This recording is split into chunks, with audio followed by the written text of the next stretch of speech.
Hello, everyone. What's going on? My name is Timpedia. Welcome back to TNT Podcast. We're back, and actually at the 2-week mark. It's crazy. Yeah, it'll never happen again. Wait, we didn't skip 2 weeks ago? What? Did we not skip 2 weeks ago? Skip? What do you... No, we did it 2 weeks ago. We did it 2 weeks ago, then we skipped last week, and now we're doing it... What? I'm so Freeman's confused. tripping. By the way... we skipped 2 weeks ago from the show note dates, but the guy I who realized is confused... the last date was wrong. Yeah, the last date's always wrong. But the guy who's confused... Oh, is my introduction? Hi, I'm Friedman, also known as Andrew, but mostly known as Friedman. Usually I have someone pointing to what side of the table I'm at. So yeah, that's why. But the confusion works better over the audio. Exactly. And on my left, less confused by what I meant. Who is it? Me? Oh yeah, sorry. It It's was just only Tyler. one of the... What the fuck? Yeah, I know. I said it because it was funny. All right, it's a really shitty joke. I've been making really bad jokes lately. Just. Oh, was I supposed to introduce myself a second time? My bad. Oh my! Yeah. All right, podcast cancel. It's Friedman. Just in case y'all didn't know. He's just Friedman. I'm just Friedman. All right. Let's talk about. We all saw that card Leslie gave. It said the bag said Friedman while everyone else was. Oh, hold on. Actually, you know what? Listeners, the three of you listeners might actually enjoy the story. So, for some context here, when I first got introduced to this friend group, I was introduced by Tim, and Tim and I went to high school together. And back then, everyone called everyone by their last names. So he just introduced not everyone. me. I never fell into that category. Actually, well, the problem is you had a particular first name that we loved to meme about, so we couldn't go by the last name for you. But it didn't help. We had like 11 Andrews in our middle school history class. Anyway, so he introduced me as Friedman. For the longest time, no one in the friend group like really knew what my first name was. And then I remember it was when Val was writing down who's in the bridal party for the wedding, and her parents are just like, "Who the hell is Andrew?" And I didn't realize how deep this rabbit hole goes with no one using my first name until this weekend when Leslie invites us to be her brides people. Brides guys? Brides people. I'm going with bridesmen. But point is, everyone gets these very nice bags with their names like stitched onto them. And I look at mine and it just says Friedman. And I pause and I'm like, what did everyone else have written on there? Is just out of curiosity, and everyone else is like, "Oh, it's my first name." I'm like, okay, that's what I thought. That's hilarious. But were you surprised though? Sort of. I'm not like, if it said my full name, it would have looked fine. If it said just my first name, I wouldn't have thought twice. But the fact that I saw only my last name on this bag had me pause for a second, saying, "Did she intentionally choose my last name over my first name for this bag?" I mean, I would have for the meme. But you know I would have done it for the meme. Yeah. I should ask her and be like, yo. Just was like, it an accident or intentional? Was it an accident or intentional? I mean, I don't think you were there for this, but it was the first time Luigi introduced Hannah to us in person. And she's going and saying hi, and I'm like, "Hi, I'm Andrew." And immediately, I think it was like, Val and Leslie both were like, "Ew, what?" in response to me using my own first name. Damn. Ew, what? Fun little side story. Oh, yeah. Speaking of side story, before we get into the real story, hey, Post Malone bought the One Ring. That's not even going in the show notes, but... Oh, great. A nerd has money. Yeah. But the richest person that cares about magic as like an actual player spent the money. As opposed to just a straight up collector. I wish I had money. Dude, all you gotta do is rap. It's okay, Freeman. I'm sure at some point he'll go on Game Nights or some other very famous Commander show, and we'll be like, "Look at the One Ring! Oh my God, the Baja!" The Baja Blast. Oh, don't! Freeman took it off the show notes, Tyler. Oh God. Speaking of Baja Blast, Baja ha ha ha. All right, there's too many jokes flying around. What are we talking about here? So Netflix put out a trailer that got everyone very excited, especially Val, and it's for Castlevania is finally coming back. Thank the Lord. Except we. Oh, wait, go ahead. No, I was just gonna say. So to summarize, for those who didn't watch it, Castlevania Nocturne is coming out in 2 months from this recording, basically. And is an unspecified amount of time later than the first series, the first 4 seasons of Castlevania. I guess it is a totally different show because they listed it separately on Netflix. If only Crunchyroll had that technology. But no, It's never been done before. this is one of the descendants of the Belmonts. Based on the trailer, he definitely has some magic that he got from Sypha, which is great. But man, this looks like another cool cast of characters. It's set during the French Revolution, and there seems to be some crazy vampire queen shit going on. Thought I heard Dracula's voice in the trailer. Could be totally wrong. But yeah, it looks the same. The action still looks good, and man, there looks like there's a lot of cool shit going on in this one.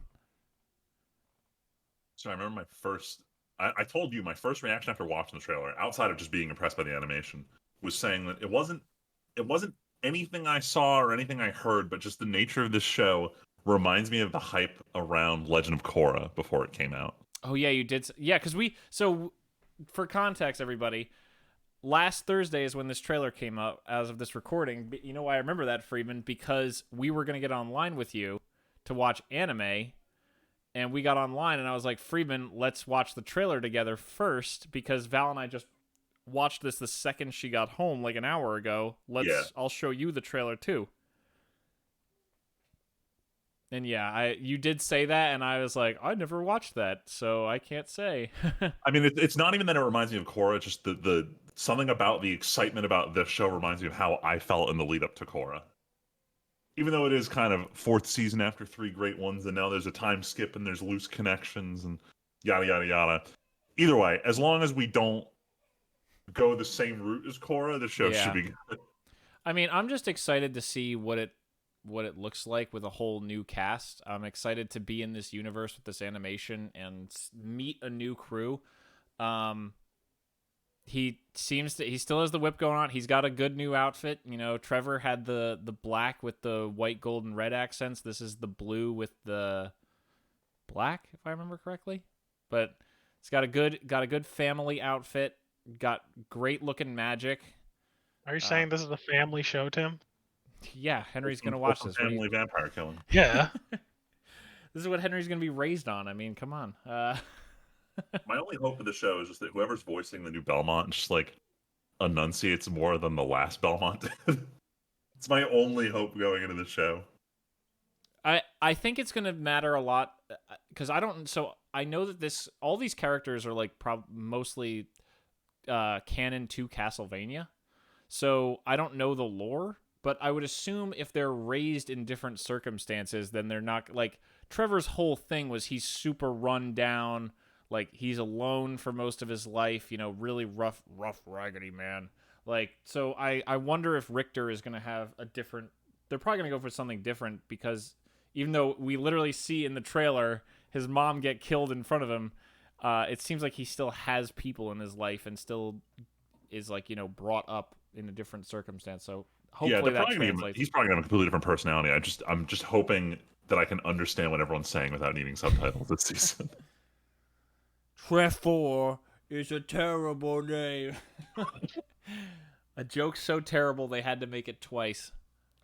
Yeah. That still eats at me how he made that joke twice in 5 minutes, and I'm like, I would not have written this way. I did not like hearing that joke twice. Anyway, that's it. It's just Castlevania Nocturne's coming. Can't wait to see it. Val was very excited. I'm excited. Like I said, the other 4 are some of the best stuff that Netflix has put out, and certainly some of the best non-anime animated TV that I've seen. Because obviously, you know, with us talking about Spider-Verse and everything, movies are still killing it for animation, but, you know, not a lot of good Western animation, it feels like. It's TV shows, so. Yeah, I'm trying to think of the last time there was one that was, like, super visually impressive. Yeah, for like a TV show, I don't know. I can't really. It's think even of like much. the most recent shows that people like hype up. Like people talk about the Clone Wars, and like, while I'm not going to sit here, I haven't seen it. I can't talk about the quality of the writing of it. I look at it, and it doesn't look that visually impressive to me. I think Voltron looked okay. trying to think. Listen, no, Clone you know Wars what? don't No, look no, no, that no. great, but it's a banger. Hold I on, tell you what. Yeah, I'm like, scrolling through Netflix. I respect it for that, but it's not a show you watch for good animation. This isn't the same animation, but Arcane looked incredible. Looked. Yes, yeah. All right. So Bro. Arcane is probably the Bro, What? best looking Bro. Western animation in years. that shit. Have you not seen Arcane? I forgot. Did we talk Yeah, about this? No, we all Tyler, have. I'm the one who plays League. Of course, I watched Arcane. That doesn't mean a goddamn thing. Well, I watched Arcane. I mean a damn thing. Yeah, Arcane looked really good. It was incredible. This is art. All right. Anyway, this was not supposed. God damn it. Speaking of art, haha. There's the transition. We found it, everybody. Shitty transitions. So San Diego Comic-Con happened, and Opal actually went to it. Apparently, she got a very late ticket from like a producer of the show that she met on a set, which is wild. Oh wow. But from all accounts, because of the writer and actors strike, a lot of them couldn't appear. So I don't know how much there was to actually do at the Comic-Con this year. Damn. What do you mean? Buy shit. That's all these things are for. Well, that's why when I was scrolling through news articles about Comic-Con, I picked 3 headlines that I like kind of thought were interesting. There really wasn't that much wow news about it. Yeah, there's like nothing on these articles. There was a magic panel. We're not even going to talk about it. But apparently I had completely forgotten about this because I remember we talked about ragging on this for the casting. Apparently the Borderlands movie is coming out next year. Really? Legitimately like 5 years too late for any kind of hype on this franchise, I feel like. Dead on Arrival. They're not making any more games in the franchise, are they? I mean, Gearbox probably has something. I mean, if they know this far out that the movie's coming, they're probably going to do something. But, I mean, I just feel like other franchises kind of took what Borderlands did and just have run with it. Like, if you wanted this kind of thing, wouldn't you be playing Destiny at this point or Warframe or something like that? If you really want, like, a looter shooter kind of thing? Yeah, I haven't touched those games in forever. Yeah. I feel like Borderlands was like cool when co-op wasn't as pervasive, but now there's a lot of like not even dedicated co-op, but like I said, Warframe, Destiny, a lot of these like online constant drip feed looter shooter things. It's like why would you play this in single player now with like a cell shading and I think it's got to be just like stylistic and not wanting to be multiplayer. I don't know. No, I get that. I mean, look who I am. I would happily play a 4-player dedicated co-op shooter, but I don't care enough about Borderlands to want to do it. I also have not like other than back when I played Warframe, I've never been like, ooh, the loot. I can't wait to spend forever looting shit. I mean, that was the shit. I don't know, man. I play MMOs, and that's all it's about. It's about just getting top tier gear. No, I know, and that's why I said that's why it works so well with like Warframe, and that's why I'm not into those games anymore because I don't want to do the loot grind. But that's why for the people who do, they went into Warframe, Destiny, MMOs. Anyway, I still don't even know if this is totally real. This is totally real. Rick and Morty the anime? Yeah, so Adult Swim came out with the first look for this, and the opening is in this video, as well as I think an interview with the director. The animation is it's something. It doesn't look purely anime, and it still sort of looks on brand at times, but it's also like very clearly trying to just be an anime meme. I'm not really sure what to make of this. I still don't know if this isn't like if this is supposed to be a real thing or if this is supposed to be like part of the joke almost. Like I just don't know. You think this is a meme? No, I don't think it's a meme, but like is it just kind of like, oh, we're Rick and Morty, we can do whatever we want and like sucker like people who think they're Rick on the internet are going to just eat it up no matter what we do? Is that like this testing the waters? Probably. It's possible. Or like, hey, we know a lot of people who watch our animation. Almost anyone who watches animation as an adult tends to just be assumed to watch anime. So let's just fucking make an anime out of it. Okay, so here's the format. It's 5 shorts. Oh, okay. So it's So not even like a full show. It's not a full season. Or no, hold on, So wait, it's- no. Sorry, no. Supernatural, This- the animation. No. I've misspoken. This is referring to the original Rick and Morty anime that already came out. What the fuck? That aired in 2020. What? I don't There were remember hearing about this. 5 whatsoever. shorts released, including one where like Rick was a samurai. I think we watched that one and talked about it on the podcast way back then. The only thing I was gonna say is this feels like Rick and Morty Visions. Okay, sorry. Correction. The series will be 10 full episodes. This is a full anime season What the of Rick and Morty. I mean, I'm not gonna watch it. I just thought it was worth talking about.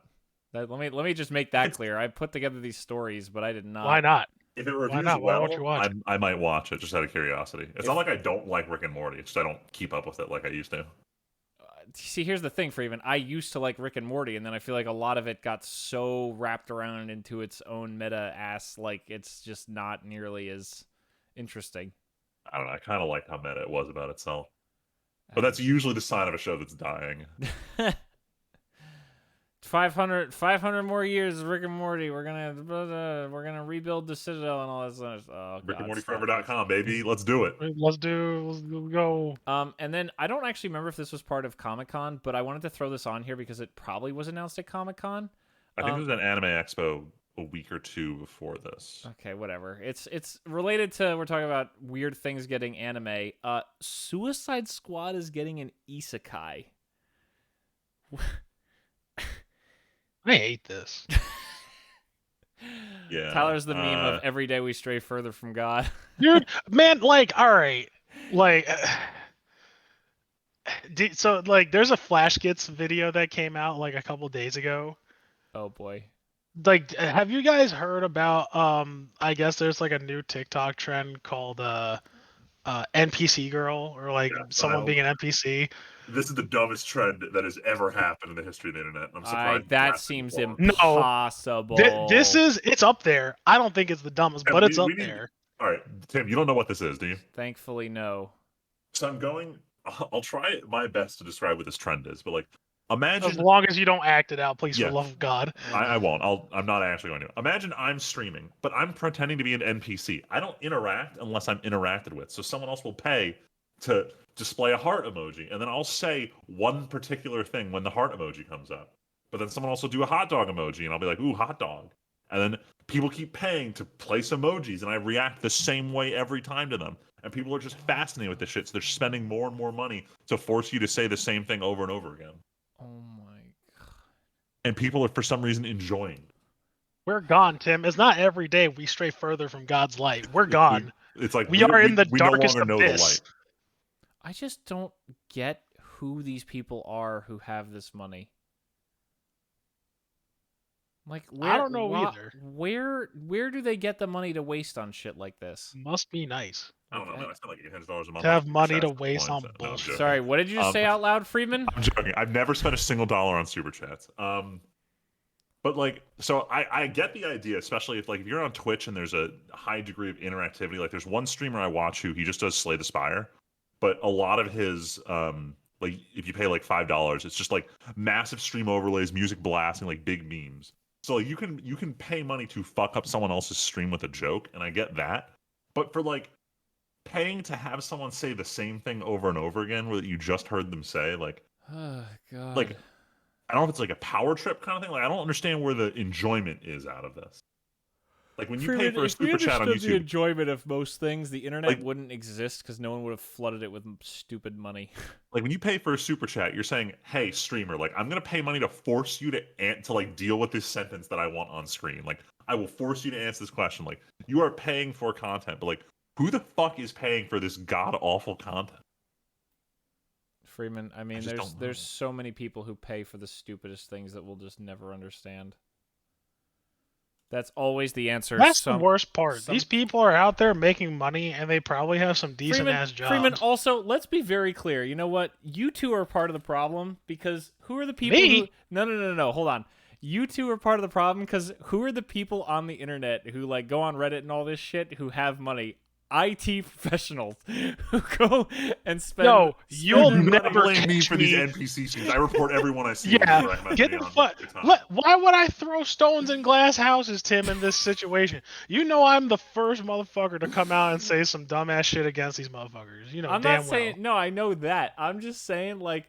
Who's the stereotypical person who has money to blow on the internet? People on IT people who spend all day on the internet.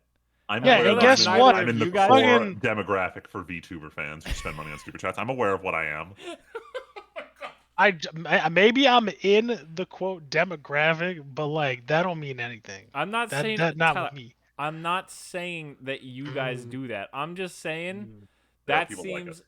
like who are we talk about going on Reddit? Who are the people who go on Reddit? People who work in IT. Like that's just the number one group of people who are on Reddit. It feels. Why is programmer humor so big when no one outside of Reddit even thinks about that kind of humor? Oh, we're tiny compared to all other meme subs though. How does that get to the top of Reddit then half the time? Because there's only like 3 jokes a day and they're all bangers. So we upvote them. Yeah, I'm done. I hate it. Basically, the video was This came- like, what does the Doomslayer think about this? And then the Doomslayer just it ends with him walking out into the ocean. It's like the Doomslayer is walking out into the ocean because he says, "Who cares? What's the point anymore? Hell is here and you can't stop it. There's no point." I'm just like, dude, I can't rip and tear. I can't do it.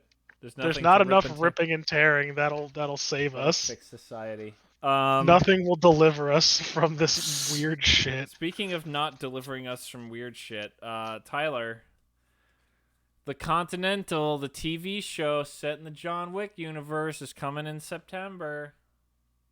Is this the one with Anya de Armas, isn't it? Probably. I think so. Or is that I can't remember, dude. They started doing, am I gonna start talking about it? I'm gonna start talking about it. Oh boy. Oh, what's he gonna I'm gonna say? start talking about it. Because we like briefly touched on it. Because who was it? Because like I mean we're probably gonna talk about it. We're gonna talk about it later. But Barbie, right? How yeah. someone said it. I think it was it Val Tim, where it's like, oh, this is good as long as they don't come out with a universe or something like that. I think everyone's right? talked about that. I think I said something like that about how, or no, because I read an article that was like Mattel is playing the Mattelverse. Yeah, Yeah. I wanted a Hot Wheels cameo in this movie. I didn't get it. Yeah, like man, I'm fucking done. I hate Marvel now. Yeah. I hate it. Like they started something that was like fun and now everybody's doing it.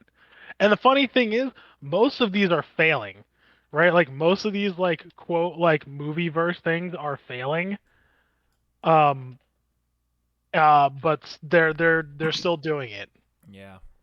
And Also- I am just done. Also, this doesn't say on Wikipedia anywhere that it's starring Ana de Armas, so I think that was a spin-off movie that is actually Yeah, I think it happening. might be a spin-off movie. But yeah, the Continental, I don't really give a shit. I don't care. Like honestly, I don't care about John Wick anymore.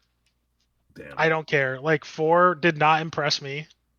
Well, it impressed me with like some of the action, but like I don't care. Did you know, Tim? Fun fact, this is the first John Wick movie I did not see in theaters more than twice. I believe you. Or once. I only saw this movie once and I never saw it again in theaters. Every other John Wick movie I've seen it minimum 3 times. I believe you. And like so I don't give a shit. I might watch like the first 1 or 2 just to see what the deal is, but I don't see myself watching this thing. Yeah, no, I get it. Well, are you gonna give it a try?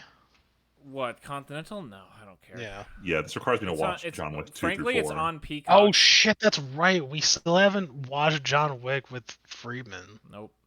I'd watch the first one anytime. When are we gonna do that? I don't know. Wait. When are we gonna have a boys' movie night that doesn't involve? There's so many Monday through days when we Sunday? could have. What? Well, we can return to. I mean, Well, what? all right. You've We're been saying a lot of whats and whys to We're me, almost- Tim, when you we're know the almost damn done. answer. We're almost done with Witch from Mercury. We can return to movie nights Are pretty we? soon. Yeah, we're With the halfway pace done. we've been, yeah. And how many Tuesdays did it take to get there? Peachy, what do you want from me? We've only watched like 2 Tuesdays. The problem is we just keep dragging them out and like taking months off to study for tests that nobody wants to take. Well, now two of you and Val are both done, and Tyler's the only one left. So. No, I made the joke about Nah. going for an additional certification. My manager said pick a new one for next week. So I was Oh like, I shouldn't have said my anything. god, that was a mistake. So I'm gonna slow roll this one. Tyler, I think okay, What? so the movie Ballerina is the one starring Ana de Armas. Oh, right. That's right. Anyway, we could. That's everything for Comic-Con. Also, yeah, no, I'm not gonna. I'm never passing this test, so it's fine. Oh So- my god, that's what When- Freeman said, and then he messaged us today. Hey, I passed the test. So. I passed Yeah, by and 2 then points though. It was pretty slim. Oh my Damn. god. Anyway, but when you made the transition talking about animation, talking about San Diego Comic Con, I'm like, this is just moving from anime to manga for just Western folk. But that is our transition to, if the soundboard's working, it's time for the Weeb shit. Wow. All right, cool, it worked. All right, Ooh, Um, time to there- get sad. there's so little to talk about. We're on week 4 of the anime season, so no one announces shit till week 7 or 8. I think the only bit of news we got is like they're starting to trickle out some of the female voice actors for the show with the 100 girlfriends that I can't believe is happening. We'll see if that beats out Bleach for like the biggest voice actor convention. That's not the right word I want to use here. Voice actor, just the roll call is Just like gonna this, be- just a giant group of famous voice actors, or they're just going to let all the rookies in the universe voice these girls. Either way, in terms of actual anime stuff happening, I'm gonna afford. I'm gonna swap the order of what's going on here. So I'll do the real Okay. news first, and then the fun topic. But as a kid, I was a huge Digimon fan. And for some Digimon. background on this, so in the Tim. US, we got a movie called the Digimon movie. For anyone who doesn't know, Digimon operates a lot like Pokemon, Naruto, Dragon Ball work, where it was just every summer there was a movie in Japan. So by the time Digimon got big enough to have a movie in the US, there were already like 3 movies out, and we were on season 2 of Digimon that just had a new cast. So instead of releasing any of these movies in their original form, Fox decided to just rewrite the movies, condense 3 unrelated movies into some hodgepodge singular plot line, and just dub it and release it in the US with like Real Big Fish and Smash Mouth on the soundtrack. As a kid, I loved this movie, but it meant that if you wanted to like watch the original Digimon movies, you just couldn't do it with the dub, which sucked. And on top of that, it just hasn't been released on DVD. You had to own the VHS. I think I actually have one at my parents' house. It was before this weekend a collector's item, but they announced, I don't know if it was at Comic-Con or just around the time, that I think Discotech Media is re-releasing the movie on DVD, but not just the Digimon movie we got in the US. The 3 original movies now redubbed with the original Digimon dub cast. Wow. And they're also digitally remastering the audio for like the weird Fox singular movie. But that's all coming out on DVD. And this is one of those things that just like anime fans thought would never actually happen, and it's happening. I don't know if I'm gonna buy this for my collection. I don't maybe. I like the butchered Digimon movie that we got in the US, mostly just because it has my favorite band Less Than Jake on the soundtrack. So maybe I'll buy this DVD. But I think it's cool that they're doing this, preserving some otherwise lost anime history. But speaking of lost anime history, do I even want to play the thing? We'll play it. This is just depression. No, I'm not even playing this song. I'm not playing this song. Yeah, this that is was bullshit. So, anyone who's been on the Best Girl 10 contest on the anime subreddit is well aware of the issue we're facing right now, in that the winner was overwhelmingly decided on by bots this year. Very few people watch Date Alive and love it enough to vote for the main character over Marion Kitagawa from Dress Up Darling. Freeman, what do you mean? There was one whole vote different between the 2 tiers. That's totally in line with how everything else has ever worked in this competition. Got it. Like we knew there was I think it was Best Girl 7. There was a botting problem, and they're like, "We'll introduce CAPTCHA. It'll solve the issue." Except the CAPTCHA is just click the check mark. It is so easy to script this shit. It's disheartening because it just completely killed the excitement of this contest. This was supposed to be the year that Hollow and Megumin were going to face off in the finals, and either me or Luigi would get to like shit on each other for a week. But it just didn't happen now. And I think the most telling sign is that like the point of the Best Girl contest is people get mad when their pick loses and the other one wins. But if you go into a comments thread, if one girl beat the other, in theory, half the people there should be happy and half people should be upset. You go to these threads, no one's fucking happy about the winner. It's really telling that no actual human people picked this girl as best girl. Man, I just like, can I just say, what could possibly be a sadder existence as a human thing than to say I botted the best girl vote on r/anime? I don't know. Somebody will see a sense of pride. I think like how empty is your soul to need to fill it with something like that? So I'm trying to be as absolutely brutally mean as possible. This is now the second terrible dumb people. Bots ruining real people fun on the internet. Like I don't know if you guys have read all the talk about the enshittification of the internet and just how everything is just degrading in quality, and eventually we're gonna get to the point where I think it's called the dead internet theory, where it's all gonna be bots and automated scripts talking to each other, and it's gonna take up most of the internet traffic. Oh, good. So isn't that already the case? I thought there's like some stat that like the number's rising, but the theory is that one day it'll exceed 90% or something. Good. But there was automation's the future. Someone who works on automation, it kind of sucks, but yeah. I don't know if you guys participated, but Reddit had r/place a couple. Nope. I think it was a week ago at this point. Basically, it was. I don't go on the internet. So it was actually a fun activity. I've participated in all three of them now, but it's just there's this giant board of pixels, and every 5 minutes you're able to place one pixel. So communities will come together to put art on this giant board. And there were a lot of accusations during the last one that just people were botting aggressively. This one became way more obvious that people were botting and also gloating about it. And then it became a super big issue because Reddit always takes a screenshot of it just moments before they shut the whole thing down. And in the last couple minutes, this one Minecraft server just bought a bunch of bots and just plastered in like the normal like impact font meme text, just the name of their server all over the board instantly. And it's like, if it wasn't super fucking obvious that bots were allowed into this thing, then like there's your evidence, to the point that even Reddit had to like rewind their screenshot by like an hour to hide the fact that someone paid to just put this server name all over the board. Oh yay. So like botting is an issue in pretty much everything at this point. Waifu contests, art contests, you're playing video games with your friend, bots. I feel like old man screams at cloud, but it's ruining anime. No, I mean it also plays into all the headlines about AI taking over and everything like that. Although every other headline, for every 20 headlines about how AI is going to just take our job, there's another headline that's like, or a comment on Reddit or something that's like, isn't ChatGPT a lot fucking dumber than it was like a couple months ago?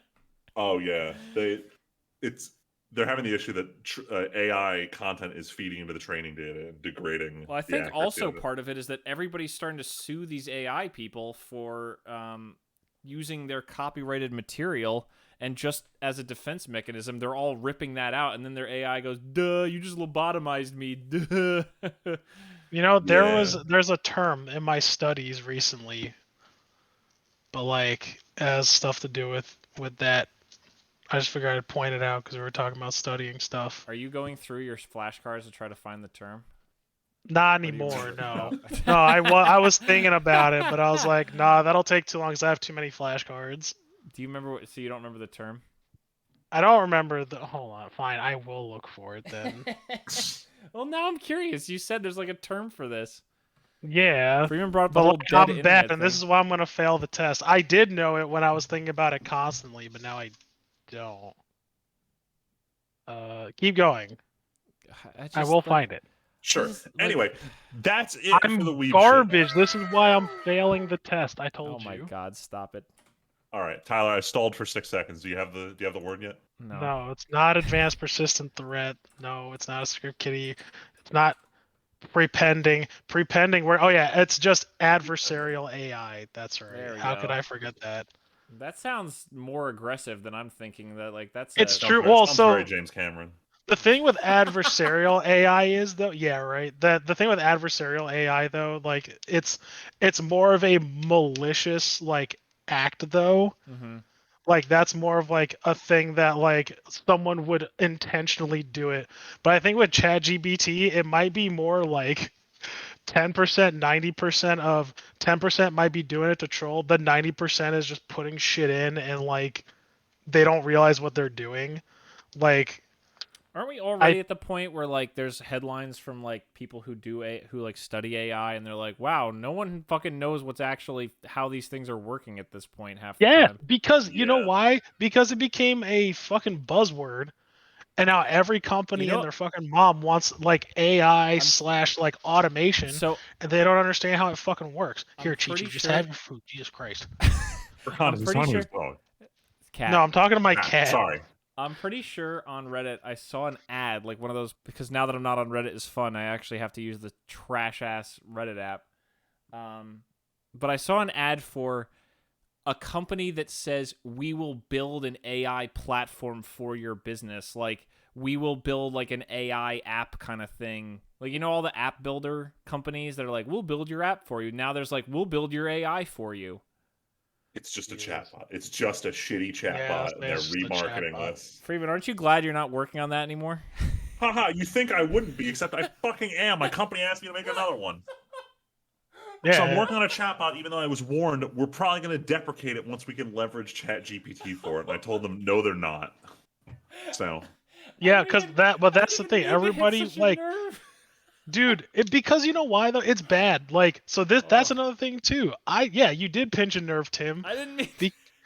You fucked up because you got these fucking people who are all the way at the top. They hear ChatGPT is fucking Jesus Christ himself, like, and it's like they come and talk. It's literally since the dawn of software development or any sort of infrastructure thing, they like come to us with this fucking thing, and it's like, yeah, here, make it work. It's gonna save us so much time and money, and we're like, yo, ever does. you know, like this is gonna be more of a pain in the ass. They're like, don't care, you need to do it now, and it needs to be done by yesterday.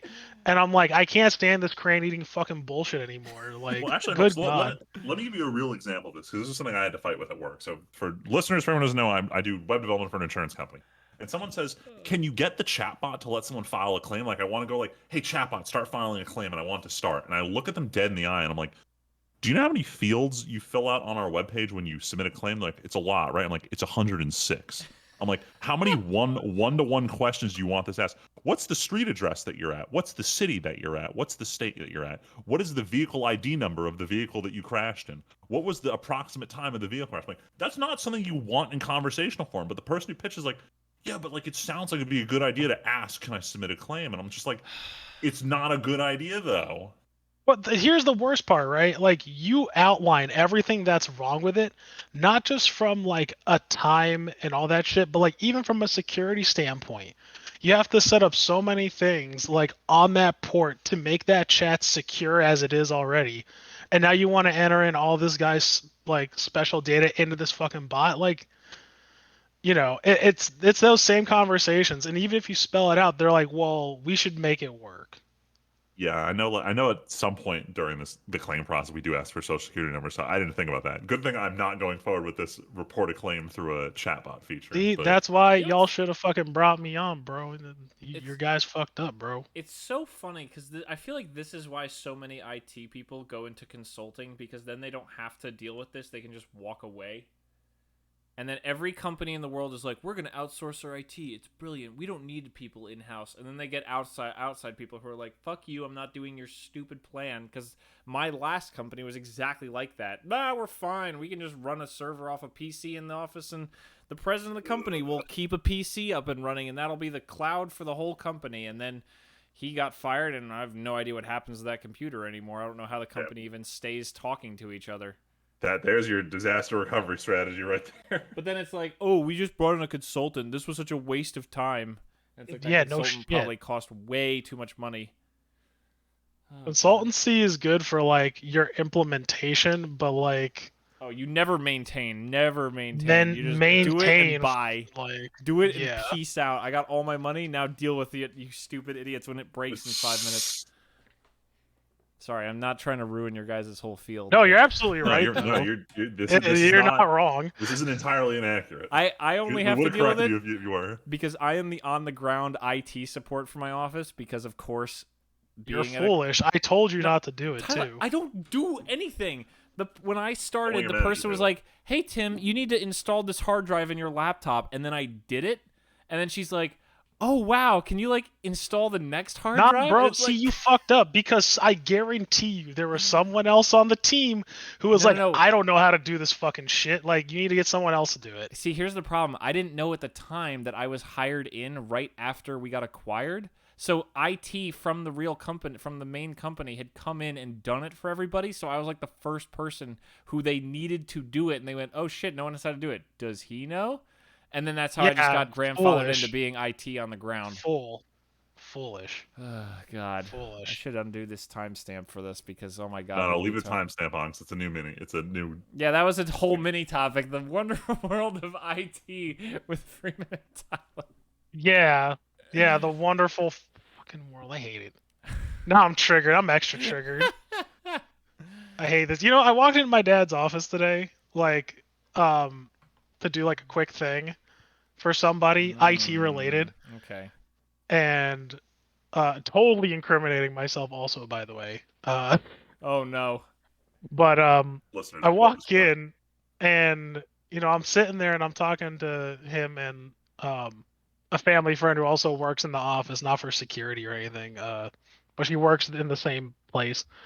And I'm looking over, right, and in plain view of like their glass door is they have a guest Wi-Fi and they have the fucking password in like big bold letters there. And I look at my dad and I'm like, "What is this?" He's like, "What?" I'm like, "You guys are gonna have the guest Wi-Fi and all this like in plain view." And it's not like it's a closed off like area, like it's a like where their office is on the ground floor and like a public access area. So like there's a bunch of people walking past this glass course. door, right? And he's like, "Yo, this," because he's technically a third party. Like the security company that I worked for with him is a third party, so it has nothing to do with the property management or the owners. So I'm just like, yeah, shouldn't that be like not there in plain view? He's like, yo, it ain't my sign. Of course. He's like, I deal with Of physical course. security, not network Oh security. my God, of Do I look course. like a cyber to you? Yeah, basically. I was like, damn. And I looked over at our family friend. She's like, yo, I'm not the manager. I'm just a desk clerk. Oh, it was great. It was great. But we can stop talking about it because the more I talk about it, the more I'm gonna get upset. All right, let's do some fun mini topics here. Just because there was almost nothing to talk about, and I know we didn't start too many shows. Maybe our movie discussion might end up dragging on tonight. Well, I but didn't put any of my new shows. I'm just saving those till the end. I mean, I put Zom 100 we didn't talk about last week. Okay, We'll get there when I'll we get put there. my new shows on. It's fine. Anyway, so mini topics, real quick. This one, I don't know if this was like a confirmed article or pure speculation, but it seems like Nintendo is most likely launching the Switch successor in the second half of 2024. So I wanted to get your guys' impressions because obviously all three of us aren't heavy Switch gamers. I know Tim. I've watched your son play with your Switch more than you, and by play with I mean toss the Joy Cons and the screen around. Accurate. Hasn't been turned on in this house. I don't think I powered mine on up too much after I fell off of playing Animal Crossing. And Tom, did you sell yours? I did. Yeah. So none of us are avid Switch players, but all of us were interested in the Switch at one point or another. I'm curious, what do you think the Switch 2 is going to have, and frankly, are you going to care? I think it's gonna have an OLED screen because apparently that blew the fuck up when that came out. I think people just want to pay for upgrades. Yes. And yeah, and I think it's definitely gonna have better. I think it's gonna have a better processor because, like, let's face it, this thing was basically a fucking toaster. It's like a mobile app platform from 2015. It was weird. So I was watching someone talk about like the handheld emulators on YouTube, and he's mentioning how easy it is to emulate Switch on this like shitty $80 handheld. I'm sitting there like, what? And I realized, old mobile tech is now super cheap, and the Switch is technically just a really old mobile phone at this point with the way the architecture is on it. It also needs to compete. It needs to compete with the fucking deck and like that ROG thing, whatever it is. Yeah, like really bad. Oh, like on performance, yeah. Because it's on we're at performance.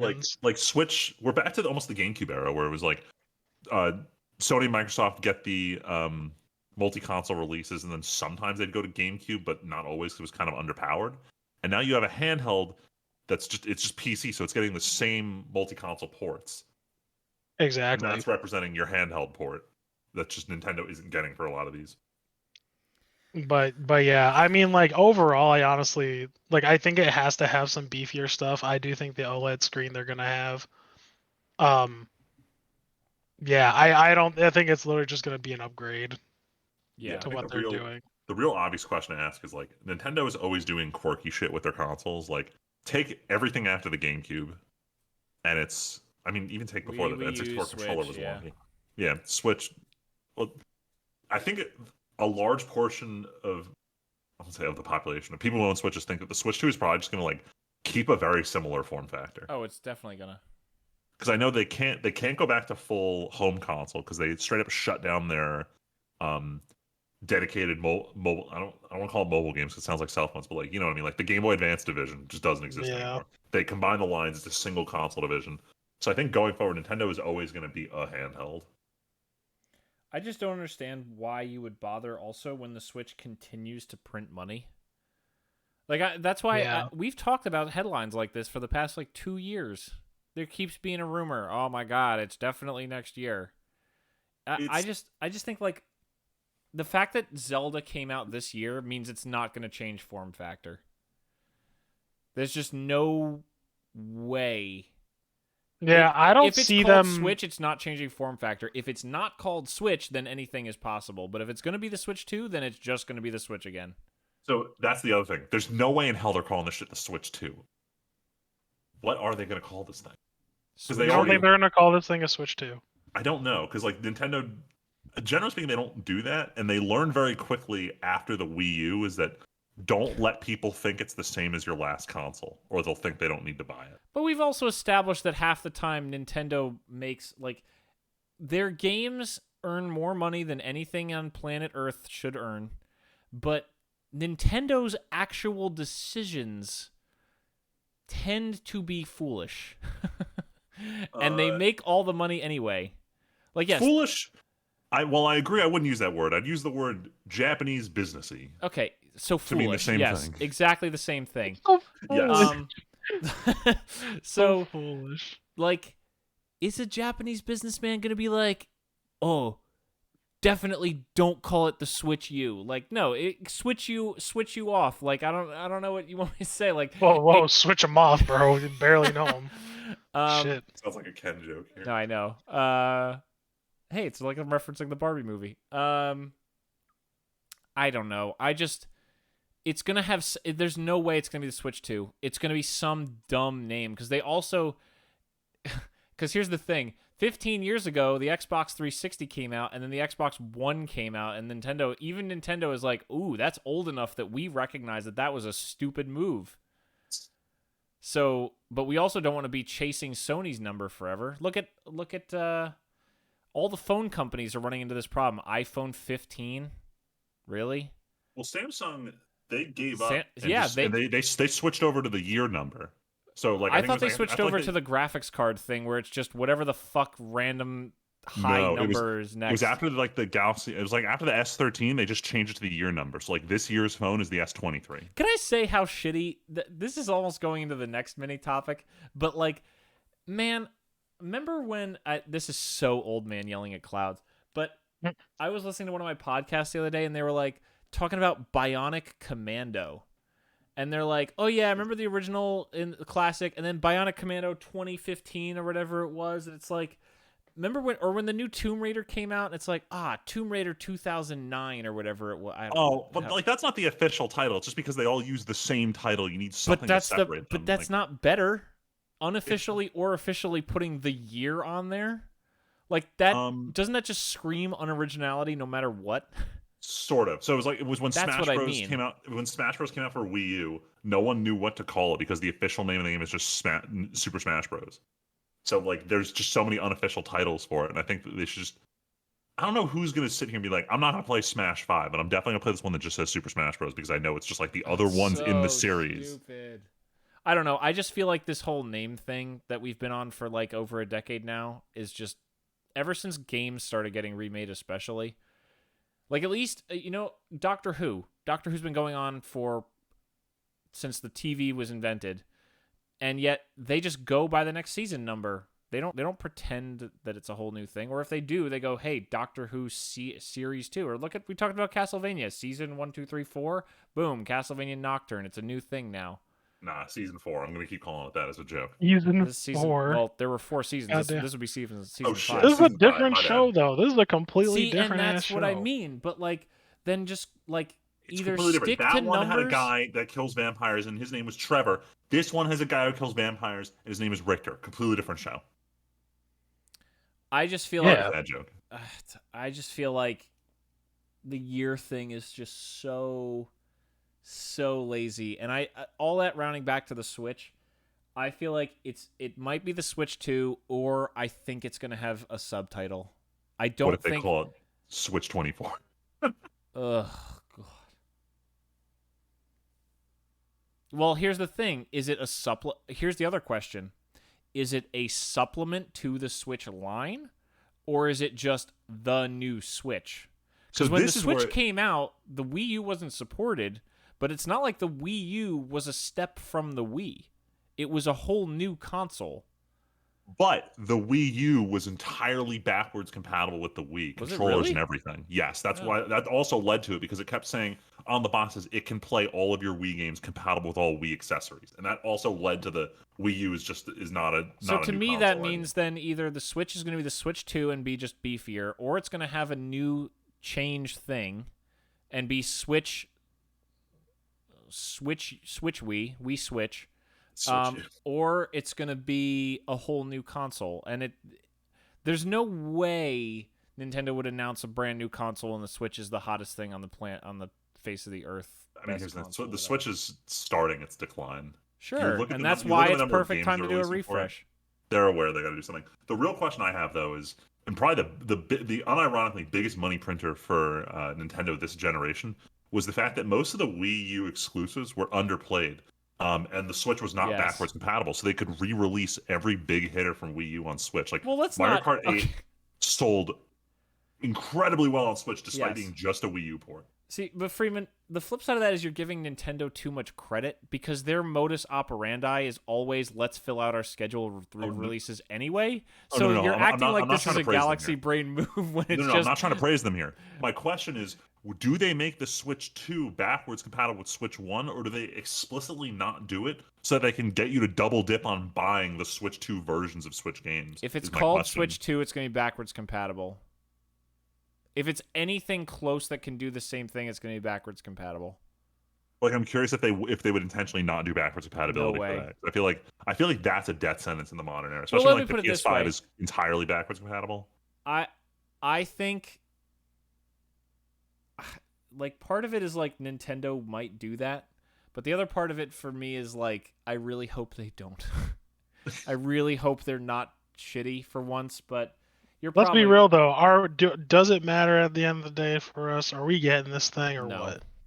No. If Sakurai announces he's coming back to do one more Smash Bros, maybe I'll buy this thing. But God, honestly, no, I'm not getting it launched. It would have to take a very particular game that I want to play for me to want to get another Nintendo console.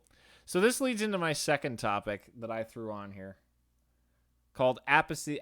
I know I've put this in the show notes before as a KOTOR reference again, but Apathy is death. This goes back to the whole thing with the multiverses of burning it all down and like really suffocating everyone of everything.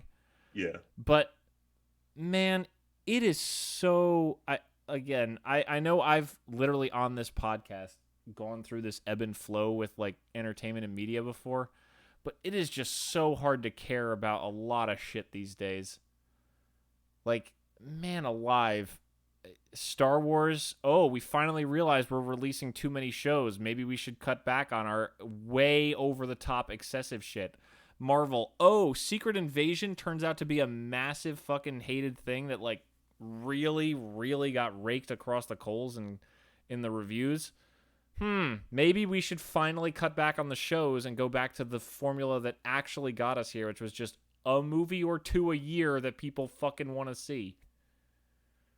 Like, yes. It feels like everyone is chasing the TikTok trend of having constant eyeballs on everything.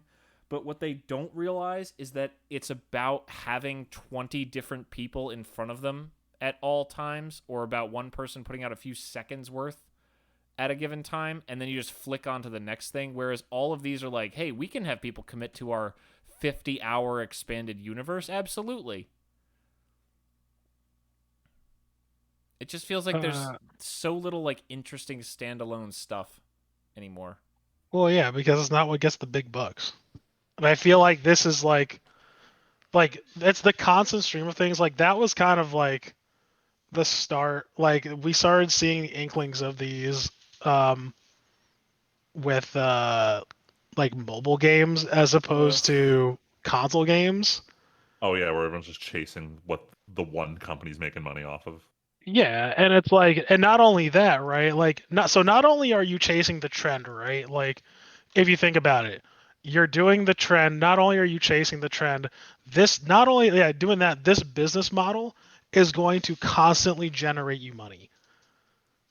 And that saves you money because you have a cookie cutter way of implementing these things. You have like a whole structure, so you can just crank out as many as you want, and this has a proven track record.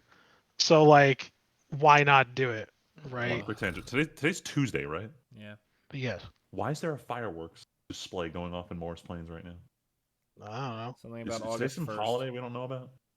I don't know. So it's got to be something about August or like. I mean, I went to work today, so Yeah, I deserve some fireworks. Oh yeah, sorry. Anyway, back on the topic at hand. nah, that's fine.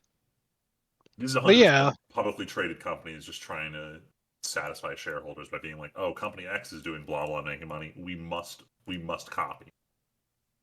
we Failure to have do to so copy it. is violation of fiduciary duty and illegal."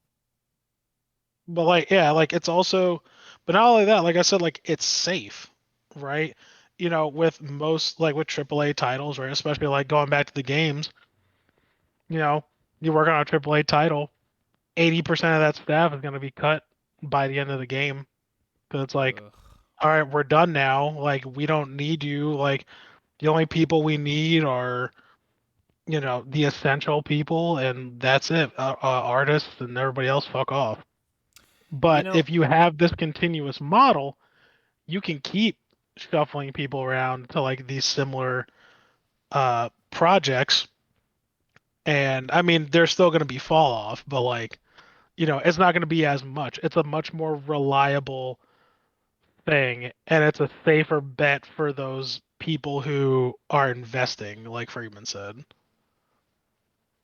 Do I agree with it? No, I don't. I don't think it's very good, especially for like the consumer. I just like. It's the ongoing war of art versus business. I mean, that's what the whole Yeah, strike is and everything, right? I mean, not No, I exactly. know it's not, but not I'm just saying it's a 100%. symptom. Yeah. It's actually funny. I know this is kind of not this kind of the same topic, kind of not, but I've been seeing on Reddit a lot lately the whole like DoorDashers talking about how they don't earn any money anymore, or people being astounded that you can earn money like doing Uber and DoorDash and everything like that.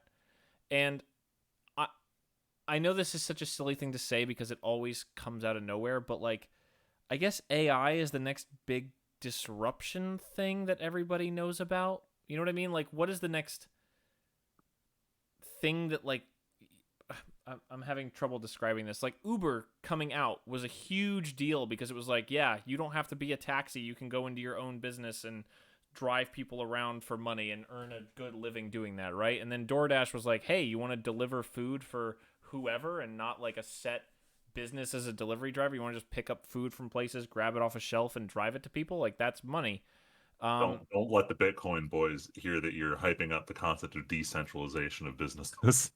Well, no. All I'm saying is like, but like now that people can have everything delivered to their door for them, like Amazon delivers stuff, DoorDash can deliver food, Uber can deliver you wherever you need to go. Like, what is the next?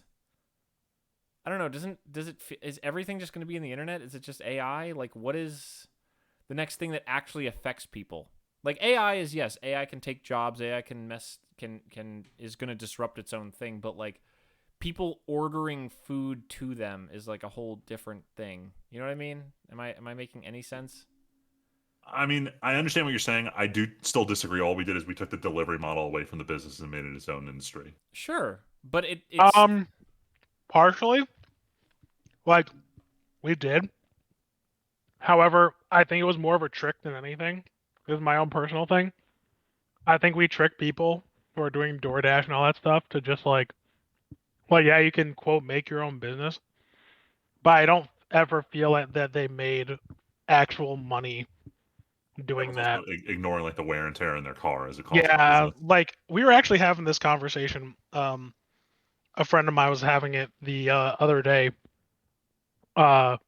It's like you're trading, like, yeah, sure, like you have a side job, but you're trading the equity on your car, to do this business, and like you're making the $200 now per se, but like, at the same time, you're literally probably taking years off of your car and dumping more money into more oil changes.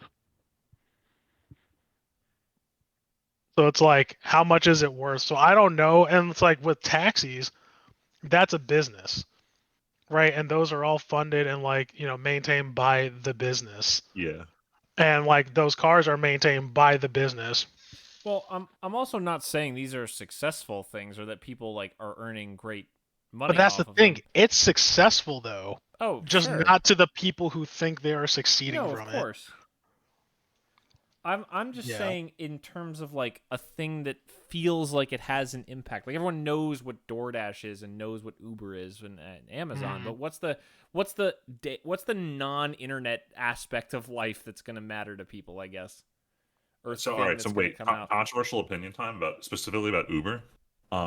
The way Uber was able to disrupt is purely on the idea that it's not a profitable industry. It was Yeah. held up by investment money. So you take real businesses that make real money with real business models, and then someone else comes in with a way more efficient model, but it hemorrhages money and isn't actually a real efficient business way, and it just operates so much better, even though it doesn't make money, that it beats these other Well, industries. not for nothing. Look at Reddit.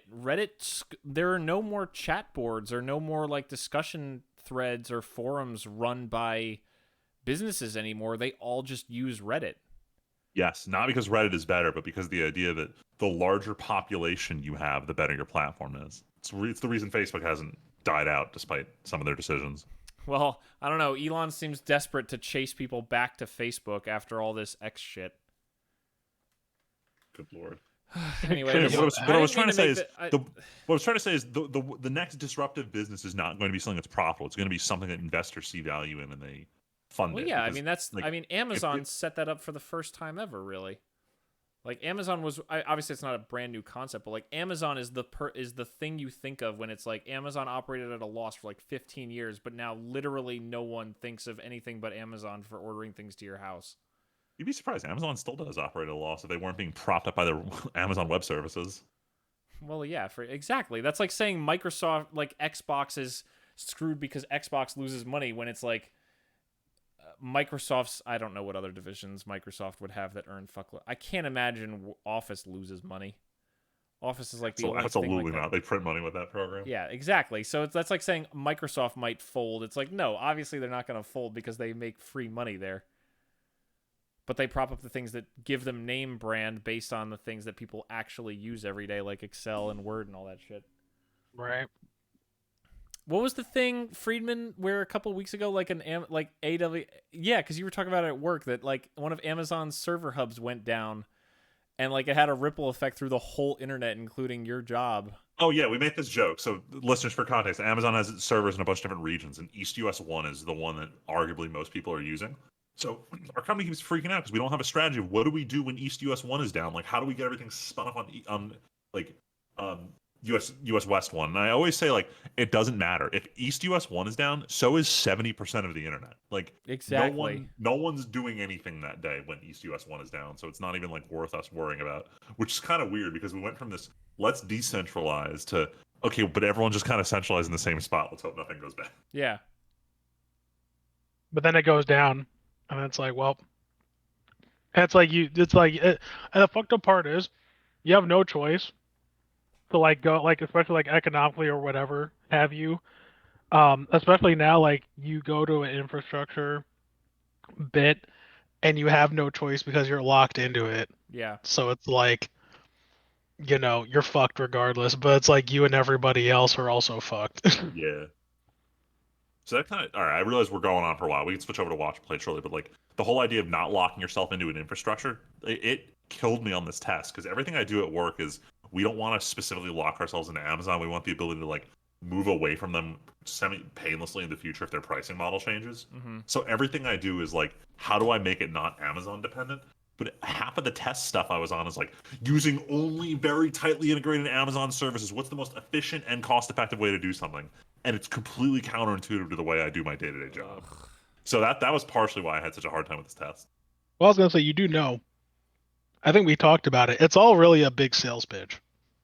Yeah, they're propping up this industry of people studying for a test to get a certification so that they can teach about this test that other people need certifications for. Isn't this Yeah. like the person we all know whose whole plan is like finally get a master's so that they can go get a PhD so they can teach the people going for the exact same thing, and it's like there is Exactly. no Circle of end game other knowledge. than the loop.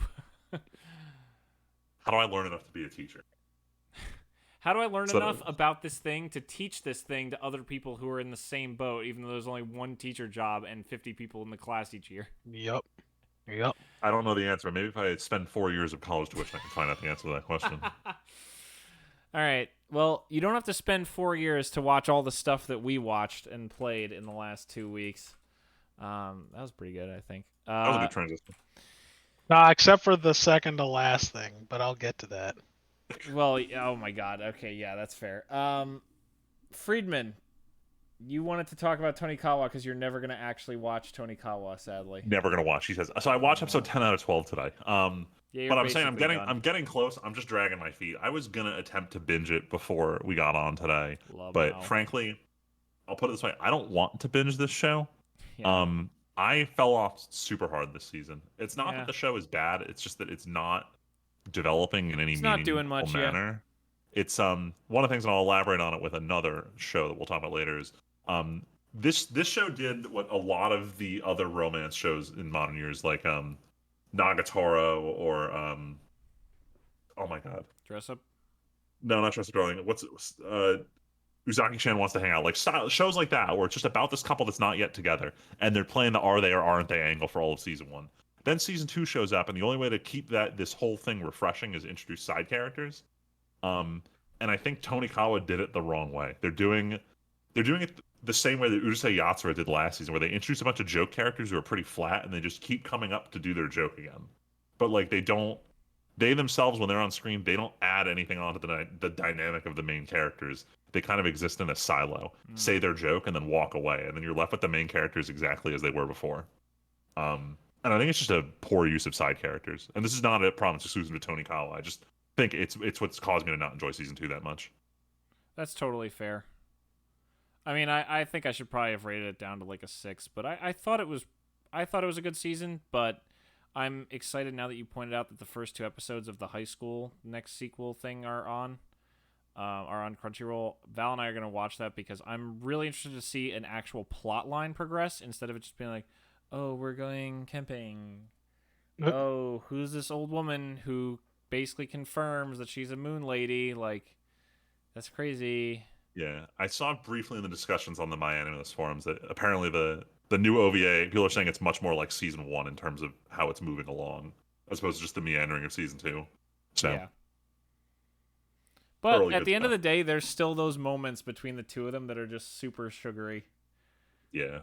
There's those little shots of those little like what is it for people who have diabetes? It's like often a thing that you just have Insulin. like Insulin. no. I'm not trying to get that serious. Like having like little candies on hand, like little Tic Tac or something, just to get a little shot of sugar when they need it. Oh. Like I'm just like the little Tyler's talked Little about sugar it. pick We've me talked about it. The diabetes, just getting the diabetes in from the episode. Yes. Like Freeman, that scene where they're the episode where the bathhouse is empty, so they go into the bathhouse. Yeah. That one was pretty good. Not in like a crazy like steamy way. Not sorry, Tyler, not in a plot related way, but Not in a plot related but way. like no, it was a really good like romantic bit between the two of them. Devil's advocate here. Sometimes they do it and it just completely loses me. Like the episode I watched before dinner tonight was they're going camping.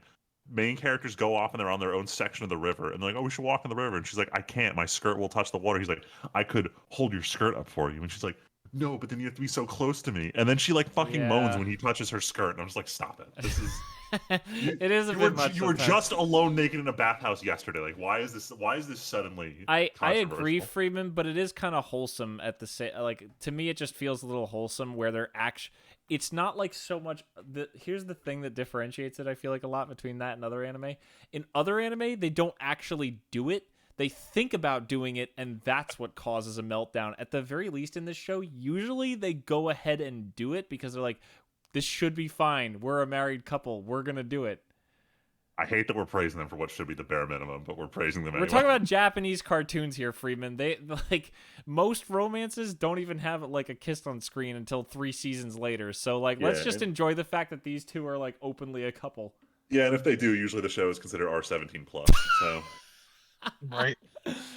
Do we want to talk about the Barbenheimer craze? Yeah, we'll talk about Barbenheimer. Why don't you talk about Oppenheimer first? Because you're the only one who's seen that one. Well, Tyler's seen it. So the two well, Oppenheimer, I said I watched it. Oh, you did?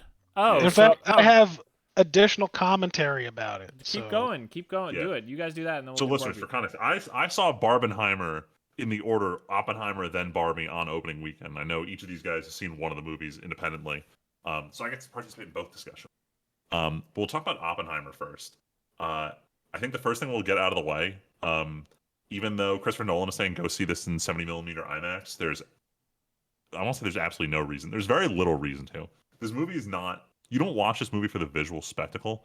You watch this. How do I put this? For like the acting, the costuming. Just this is a history movie. You're not here to watch the next Avengers explosion scene, like even though the explosion scene is the only thing to really watch in IMAX. I was actually gonna say, so I also saw this on 70mm, and I drew a lot of parallels, and I was explaining to Michelle in gross detail because I've just been I've been trying to chase this dragon ever since I saw fucking Hateful Eight, and I was pissed. So everybody here, I think, you guys heard me rant about this. But like Quentin Tarantino did the same thing with Hateful Eight. And I'm just like, this was fun and all, but why have a whole dedicated thing for like a larger format, like picture format, when it's all just fucking talking? Yeah. Like it's all indoors, or most of it's indoors, or it's just tight shots on people talking. Like he could have saved a lot of money and made the filming process easier just filming this on digital. Yeah, I was gonna say I told Michelle I would have I feel kind of bummed. I would have rather seen this in the Dolby with the better sound system. Yeah, I'm 100% in agreement with you on this one. I think it's impossible to see it on 70 now because it's past the mark. But if it's still in Dolby, if people out there who have access to like AMC Dolby or just like a theater that advertises a better sound system, I highly recommend you do that. Over seeing it in 70mm, I don't think it was worth it. Yeah, I'm gonna spoil it without spoiling it, but like listeners, everyone knows they're waiting for the one bomb test sequence. I'll say that during that sequence, they do a lot with the audio in it that impressed me more than the visuals. So I'd say that if I had the opportunity to see that scene for the first time with better audio, I would take that option. Right, same. Because after I saw that, I was like, man, I would have loved to feel this in addition to hearing it.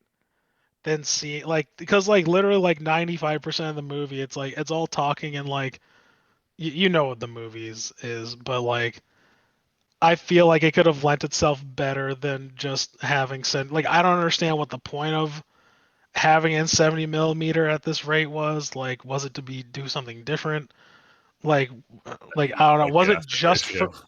Yeah, I was was it just for that scene? I really don't know.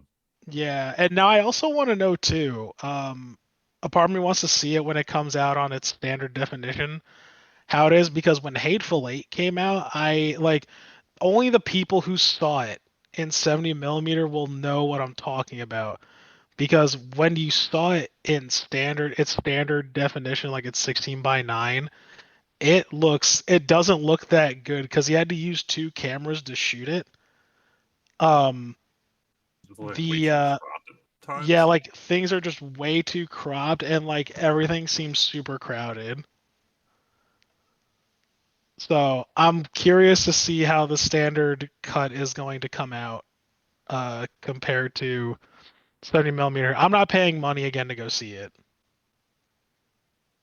Not that being said, I let me with all that being said, I think you would agree, right, Freeman? Because based on your letterbox, uh, or that you liked the movie, right? Or you at least you thought it was good. I think when we both give it 4 stars or something, I enjoyed the movie. This is the kind of movie where it's not that I'm never gonna watch again. It's I'm gonna wait a while and come back and watch this years down the line. Yes. Or showed someone because I think it was a very interesting movie. I'm personally all in on these dramatizations of historical event movies lately. So I really enjoyed it. Acting was phenomenal. I was joking with Tyler. I think it was what 2 days ago when we were hanging out on Sunday. Just how many random actors are in this movie? Dude, that it has to be like the most star-studded movie I have seen in a long time. Like it's literally just the scene of Leo snapping and pointing at the screen, just me and the TV like, "Yo, is that Josh Peck about to set off the bomb?" Bro, I was like, yo, is that I like squinted. I was like, that's fucking Josh Peck. Like, dude, there's so much talent in the movie. Yeah. It's crazy. It was overall, I'd say it was a good movie. I know people were whining that they didn't like the pacing of how basically there's an hour after the bomb test, and people were like, "Oh, it should have ended the bomb test." If you have that take, you're brain dead, and you missed the point of the movie. Correct. Yeah. So I Because that's don't where the think, movie that's where the point of the movie actually yeah, started. like the immediate, no pun intended, fallout of it is what we're talking about here. But overall good movie. I still recommend seeing it. If you don't like dialogue heavy movies, don't watch this. This movie is like 90% dialogue. Yeah, it's a lot. Do we want to talk about the controversial scene, or do we? Because I don't really care Can you clarify either what you mean by way. the controversial scene? There is a graphic sex, not I guess not too graphic, but it's Oh, a very yes. awkward sex scene. I Am Become Death Yeah. Well, no, not that one. Well, I guess is that does he say it in the hearing room? in the hearing. Oh, that one. That Oh, one, oh, not you're the talking about first that one. scene. Oh, That scene. dude, I thought it was powerful. I This the thought it one you're was too. talking I about. think that was the one that everybody was actually like, "What the fuck about?" Because that first part, "I am become death," because that was just her with her tits out. But like, Yeah, it was just a normalized yeah, sex scene, mind so you, if you goofy. want to see uh, what's her face, I keep forgetting her name. I feel so bad because she's actually a pretty solid actress. She plays Black Widow's sister, and she played the main character in Midsummer. Oh, She was the main character in yeah. Midsummer. Yeah, she was the girl. I didn't recognize anyone as they were in this movie. Bro, did you know that oh my god. I'm blanking. Wait, keep going. I'm having a fucking stroke again. No, you're gonna have to figure out what you're gonna talk You about because know I'm who gonna end the Truman was segment though, here. right? Did you know who President Truman was? I didn't know in the moment. I had to look it up after. I was like, no way. Gary Oldman. Every Yeah, time this Gary man is in a movie, I Oldman. never recognize him. Bro, because Gary Oldman has the widest range of any actor I know. Change my mind. He's actually insane. Like he is unmatched. He's unmatched. Aside from um Daniel Day-Lewis, like actually one of the best actors of our time. But I digress. I'm gonna stop gushing. But Yeah. yeah, like if you want to see her movies a lot in this movie, or if you want to see him, just watch this movie. It's a lot. But and then there was a lot of controversy around it. Like they were saying that it was very like over the top and not needed. And my Discord has been divided on this, where I say I lean more towards it. Yes, it might have been a little bit much, but it had a lot of purpose, so I'm not mad about it. to it should have never been in the movie in the first place. I agree with the take that it had purpose. I think if it was there with no reason, you can make the argument that it was unneeded. But like, especially the awkward sex scene, I think that one was like, it got the point across very aggressively to the point where, like, if you felt uncomfortable watching it, congratulations, that was the point of that scene. Yeah, like I did not like there was nothing sexy about it. There was nothing like, ooh, damn, yo, she's got her top off or whatever. It's like, oh God. And then it's compounded by the fact that and I'm being very vague for the listeners, but like, and Tim whenever he watches this, but it's compounded by the fact of like, because I was watching this scene, I'm like, oh, it's probably like green screen or whatever. I was like, wait a minute, this is Christopher Nolan. He doesn't use Yeah, it green is green screen screen. like that. Dude. I was like, oh fuck. So yeah, go see it. It's an objectively good movie. Yes. Yeah, I'd like to see it. I don't know if I'll make it to it in theaters, but I do want to see it. Yeah, definitely watch at some point. This is not a. I don't know. I personally like watching theaters, but it's not a must-watch in theaters. I think Tim would like this movie actually. I think Tim would like Oppenheimer. I'd Probably. rewatch it with you if you want to wait for the home release. Yeah, we'll see. I don't know. I might be seeing it at some point in theaters with my dad, so I'm trying to figure that out right now. All right. Let's move on to the next movie because we spent a lot of time on Oppenheimer. So I'm a Barbie girl in a Barbie world. This movie was plastic, but it was also fantastic. Tim, what did you think of the Barbie movie? I damn liked it. it more than you did. On a score basis. I like this a shocking amount. Yeah, but we also treat our scores on Letterboxd differently. Same way we treat our My Anime List scores very differently. True.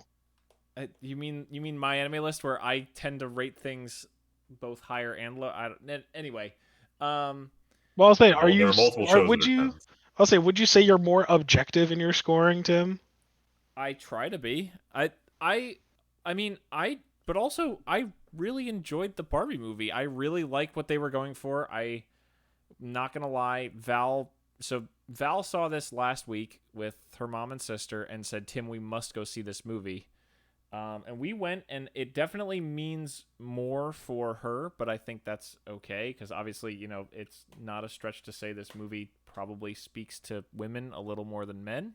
But even then, No. I got a lot out of the movie. A lot of the Ken stuff is I know it's funny because it seems like all I hear about is how that's being talked about more than Barbie, and I don't want to be mean, but I kind of feel like the most interesting performance in the movie is Ryan Gosling. Wait, why is that? I mean, Why is that? that is a correct take. He stole the movie.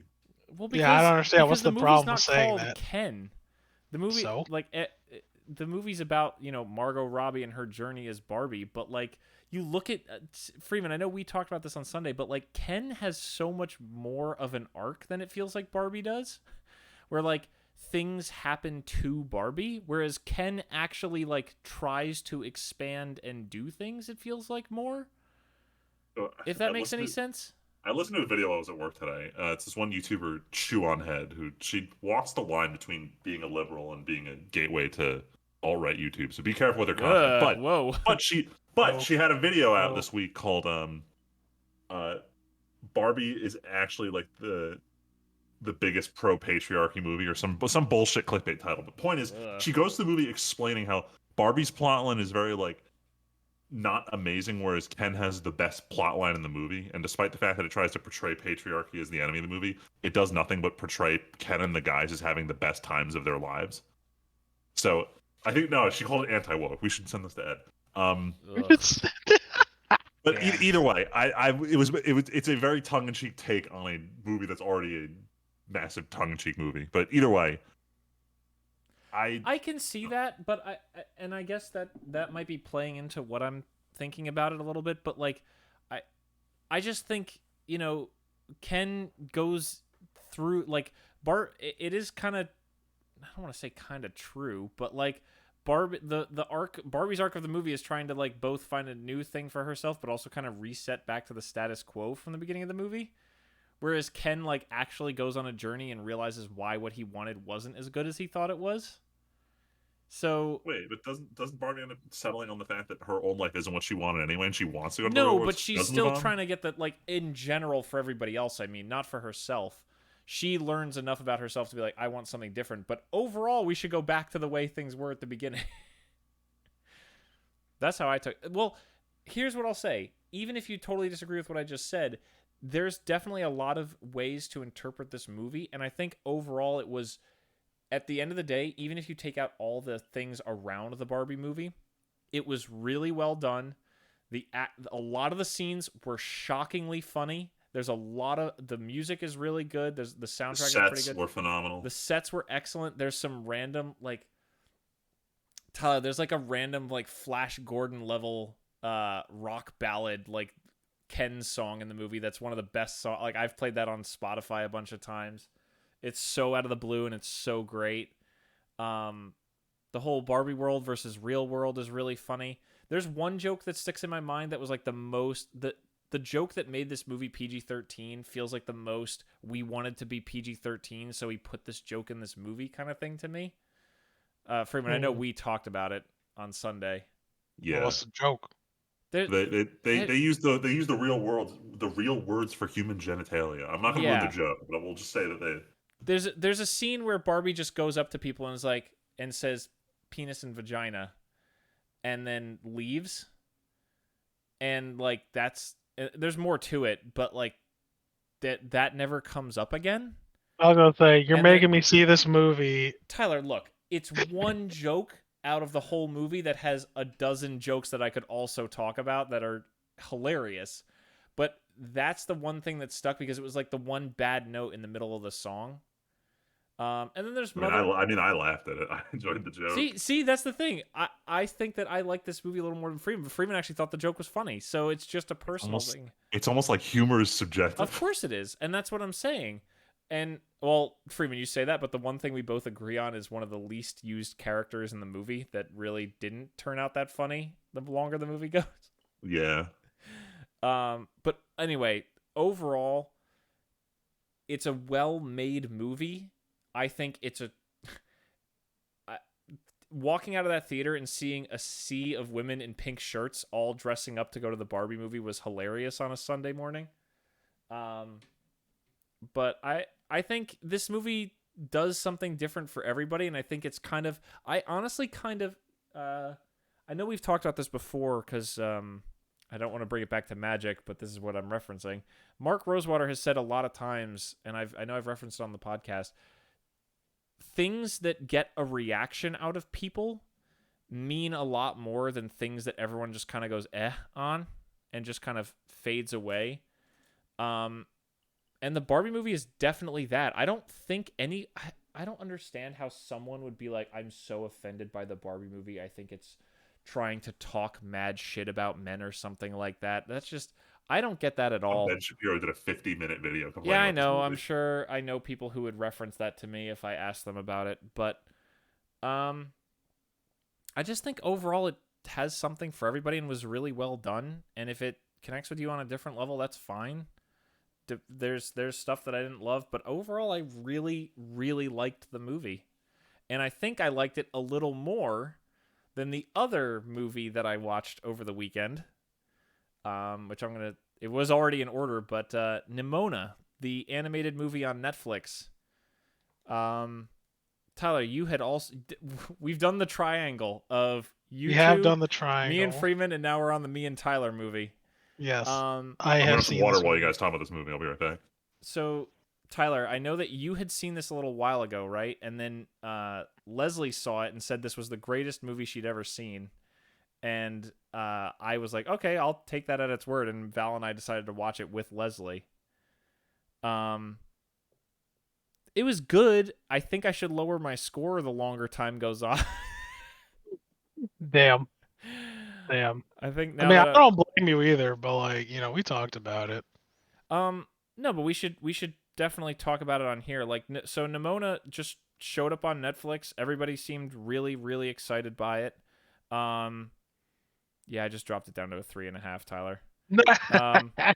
You should tell Leslie. I will never tell Leslie that. And she can't check because she doesn't have Letterboxd. But Oh, shit. you know, the movie is super well animated. Wait, sorry, what did you give it? I lowered it to a 3.5. Barbie just two. It and Barbie both had 4s on Letterboxd, and I just think Barbie is just enough better. For the listeners at home, I gave it a 4, and I'm keeping it at a 4. I think it was really good. The animation was really, really good. I liked the style a lot, especially the main female quote unquote character. Especially at the end, Tyler. A lot of the final animation stuff was really good. Oh yeah. But I can't. I know I've said it to both of you. I can't shake the feeling that this movie was chopped up to the absolute bone to get it as short as possible. Yeah, I had talked about this like originally. Yeah. I don't think I got a chance to talk to Leslie about it that much. But like She that was doesn't wanna basically hear my it. problem with it. She doesn't want to hear it. She's just like, this is the greatest movie. It's 12 out of He 10. doesn't. Like Yeah, there's some fundamental foundation things that just weren't in like that weren't said, and it's like I honestly think it is a problem. I think the story as a whole package, like the reason why I gave it a 4 Mm-hmm. and not like say a 3.5, because I was disappointed because I'm a sucker for like the world building, and you could tell that Yep. there's stuff there, like Yeah. it's there, they're just not telling us. Yep. And I think the movie could have used a little bit more to like give us that foundation. Mm-hmm. But like you said, they definitely cut it down to like meet something. I don't know. This Um, this isn't a spoiler for anybody. I'm gonna try to avoid spoilers, but like pretty shortly into the movie, the main guy character goes on the run. And literally there's an edit, and then he's building a robotic a robotic thing in a tower completely isolated from everyone else in what is essentially like a ringed city, kind of like Attack on Titan. And it's like, what is going on? How did he get this? And then immediately the female character finds him, like instantly. And it's not a case of I needed to see how that happened, but it just makes it feel like the pacing is like almost crushingly fast, where it's like if every line of dialogue or every single thing, I've talked about this before, of the everything has to be a payoff problem, where it's like every second can't be wasted or even like just given room to breathe. This movie is very, every single thing that is said is supposed to pay off or mean something later. And I want there to be a little more, like Tyler said, this seems like a really cool world. Like this knightly society that has like flying cars, but there's a lot of, it's, Tyler, you know what it is? It's very Red Rising-esque in the sense that there's a lot of high tech, but swords and honor and things like that are supposedly still very important to the society. And those kind of societies are always so cool. I love those thought of like the future medievals kind of thing. Mm-hmm. And I know you love those too. And it's like, I wish we had more of that, because there's like one fight with swords in the movie kind of, and the rest of that doesn't really matter then. Like they could have just had guns or something, or lightsabers. Like it doesn't mean all that much. And then like I've talked about with you guys, one of the main plot points is one of my most hated tropes in films and TV shows these days. I don't even want to say what it is. You guys both know what it is. We talked about it on Sunday. And that really hurt my enjoyment of this movie to a fair extent, because this movie feels like, you know, there's a very openly gay couple in this, like throughout the movie, one of the main characters, and everything else is like there's no, that's just a key element of it. And it feels like in that way and other ways they were really trying to be like, you know, develop something new, and then they fall back on one of the most annoying tropes in fiction. Whereas I was just talking about the Barbie movie, Freeman, I said something on Sunday that you seemed to actually kind of like resonate with a little bit, or be kind of surprised at when I said it, and then realized that it made sense. Like the Barbie movie doesn't really feel like it has the classic 1, 2, 3 act structure. It definitely does when you really tear it apart, but it doesn't feel like it's following those classic beats as much. Yeah, no, because it has 2 climaxes and it works. with both of those. And so coming off of Nimona to watch Barbie, it was like honestly part of why I enjoyed Barbie so much was it feels like it had this breath of fresh air.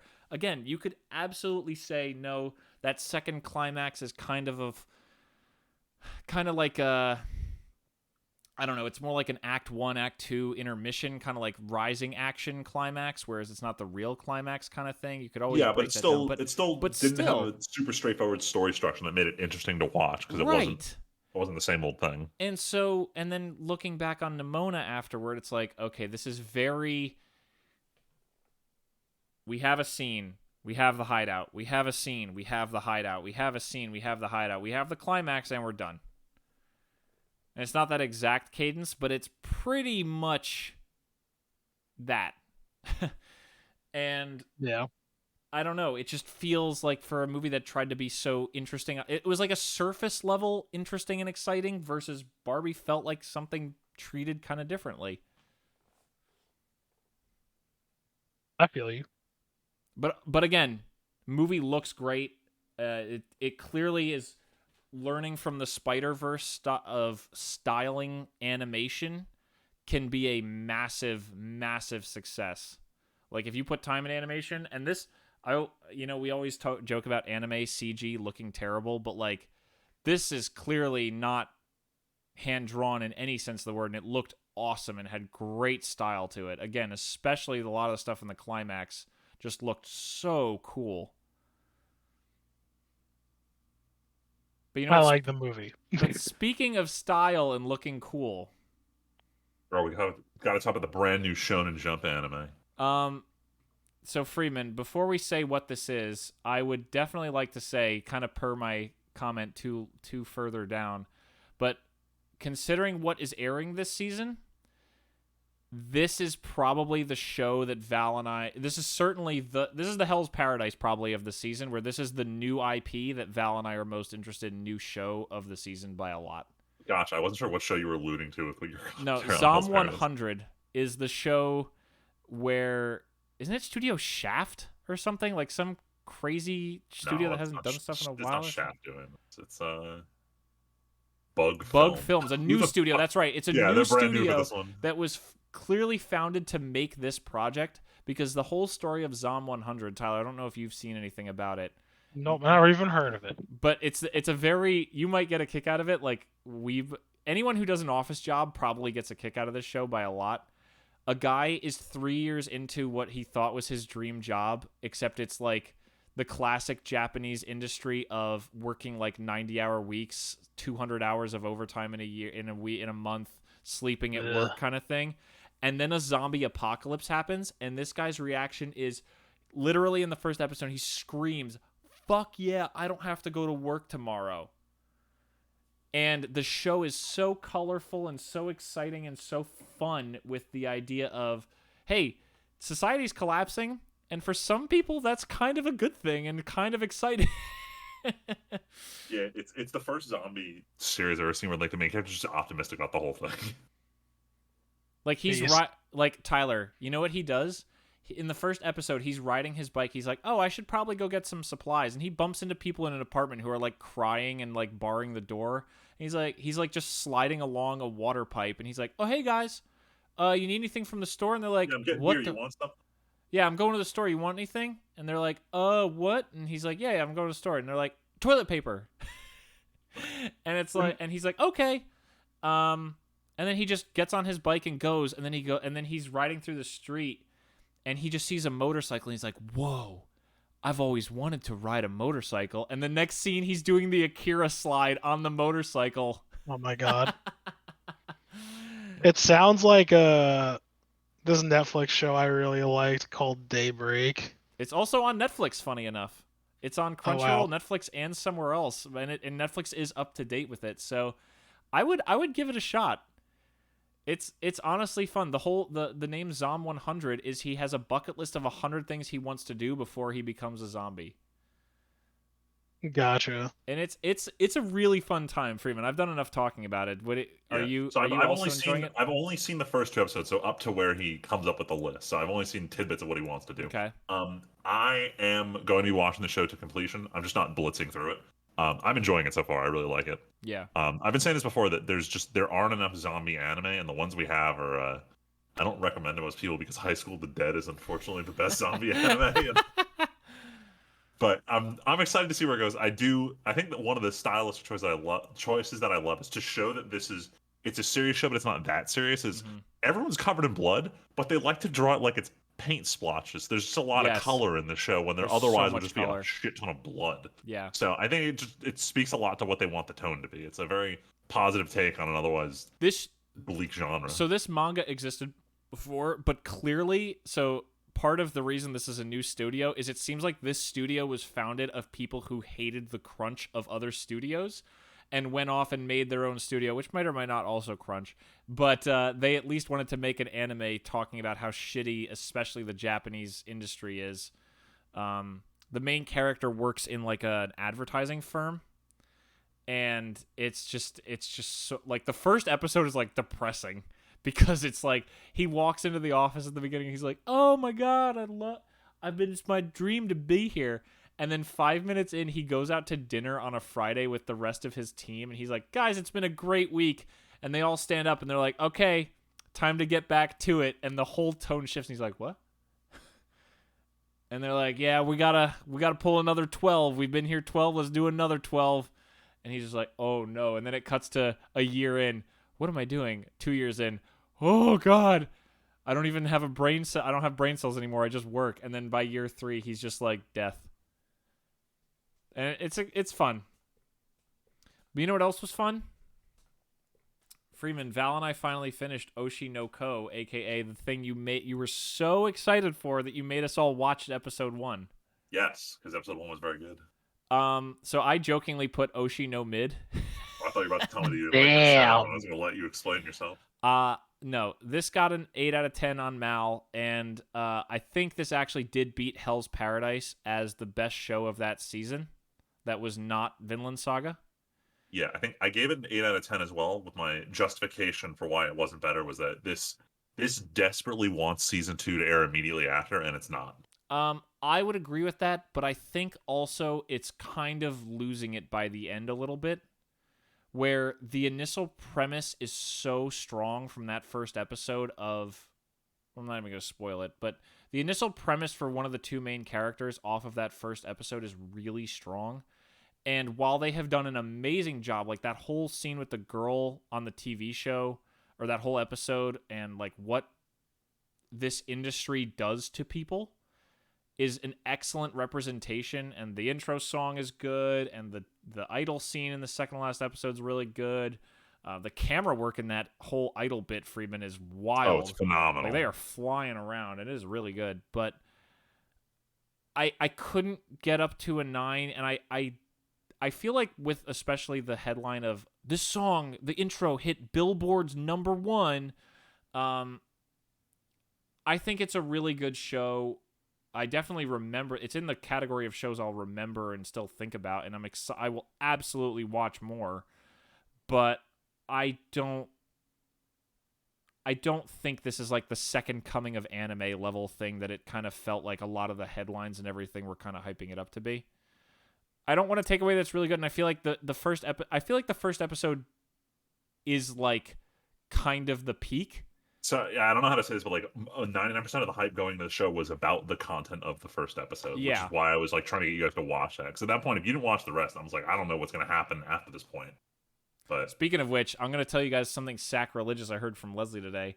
She watched the first 2 episodes of Vinland Saga finally and was like, I'm not really feeling the show. And I was like, I texted back, okay. I would say at least watch one more and then see how you feel. But inside, I'm like, I'm texting her right now that we're. Hold on. I don't know if you guys remember how slow the first couple episodes of season 1. No, I know, and that's why I said you have to get well. through the first 3. No, I remember. I still loved every second of it.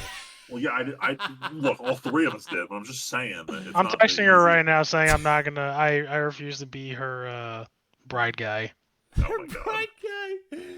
Either you give Vinland or a 10 or I won't. You know, I kind of was tempted to tell her when she was telling me that she should text you guys, and I'm like, no, Tyler's gonna be too upset about this. Either you give Vinland an 11, or I'm not a Bride guy anymore. No, you should have been like, Leslie, if you don't like Vinland Saga, then Nimona's the worst movie of the year. Nimona's bro. Listen, I gave Nimona a 4, and I'm So- sticking with the 4. You know what's so funny? I'm pretty sure. Let me double check Letterboxd. Did Rachel rate Nimona higher than she did Barbie? No way. No, she gave Barbie a 5. She gave Pride and Prejudice a 5 also. See, this is why I refuse to go see Barbie. This is why. Tyler, come on. I'm a reliable Bro, source. I can't fucking do it, man. I'm Can't do it. reliable. No, don't listen to. Tyler, it's a funny movie. It is actually funny. I cannot like the meme lords are killing it for me. Oh my god, Tyler, just take You can't Michelle let the on like a memes quiet ruin your night. dreams. He doesn't want to see it either. No, yeah, but just. That's the fun. That's the most hilarious part I think Yeah, I about know. it, because everybody's like, "Oh, I bet Michelle's gonna drag you to it." I'm like, That actually, is okay. We know you said she that, does but that not. is not what I said. I said you that's guys not should what go. you Not that you you're... said it, but other people have been saying it too. They're like, "Oh, when's Michelle gonna drag you to see Barbie?" I'm like, fun fact, never. Anyone who knows you or Michelle should know that that wasn't gonna happen. Yeah, exactly. But yeah, that's all I wanted to say. There's other new shows that Val and I are watching, but I don't want to. Okay, fine. I'll blitz through them really fast.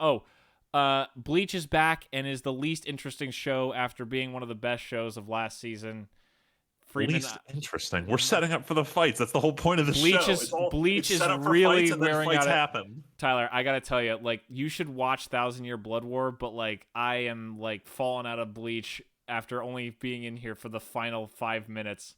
Oh my god, we're 3 episodes into the season and they're setting up for the big fights. Let it cook. Every single episode of this season is, oh my god, they pulled out this move.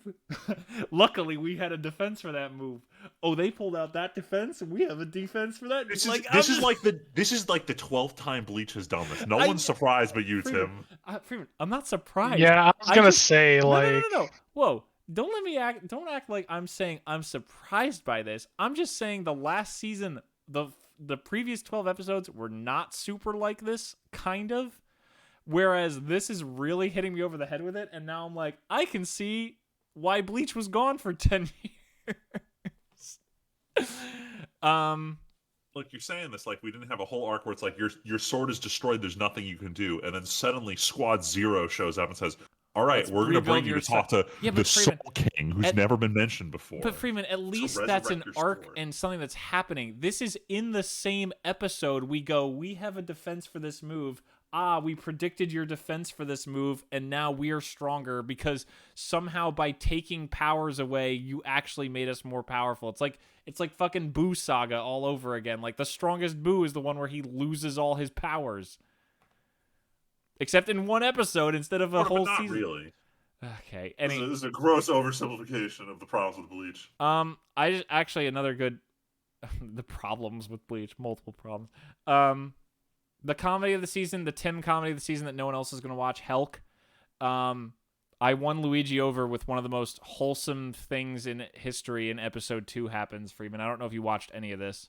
No, I haven't. This show is about, like, Luigi has, like, Luigi's all into bears, but if Luigi was like, I want to be a character, Helk is that character. So I probably won Luigi over by telling him to watch it, but Helk is just funny and a good time. It's not as good of a comedy as Mashal was. But it's my Tim solo comedy of the season. Somehow this has 24 episodes, so this is still going to be airing when Eminence in Shadow comes back. Damn. Which I don't understand how a show like this got 24 episodes. I don't know what the fuck is going to happen, which is kind of part of why I'm along for the ride. Jujutsu Kaisen Season 2. We talked about this one already. I know, but I think it still looks gorgeous, and this first arc seems like it's already over. Freeman, I don't understand how we're going to spend all of this in the past. Like, the intro seems to already be... Like, the intro seems to be over in terms of content, so I don't know where the hell we're going to go from here. Yeah, I think the Gojo arc is only like 8 episodes or something. It's not the full 12. I can't wait to go back to the future after seeing this cool shit. Like, this has been a good arc. It's a nice filler arc, and I want... Not filler, literally, but, like, I'm ready to go back to, like, Itadori and the gang. Yeah, sorry. Hold, just to loop back on Helk. Helk Yeah. is a finished series that went for 12 volumes. The reason it's getting 24 is they probably know the exact amount they wanted to adapt into a show. Okay. Oh, God. Do I have to admit that I'm watching Mushoku Tensei again? Yes, because it's fucking Yeah. good this season. It's so good. This is one of the Oh, best God. depression arcs in anime. Oh god, it's so depressing. Oh my lord. Rudy is trying so hard, and the one time he fucks up is like right in front of everyone, and then everyone hates him again, and it's like, god. It's Kiki Sakai is back, and now that we're done with episode 4, we finished the prologue of the season, and now the real story arc can begin.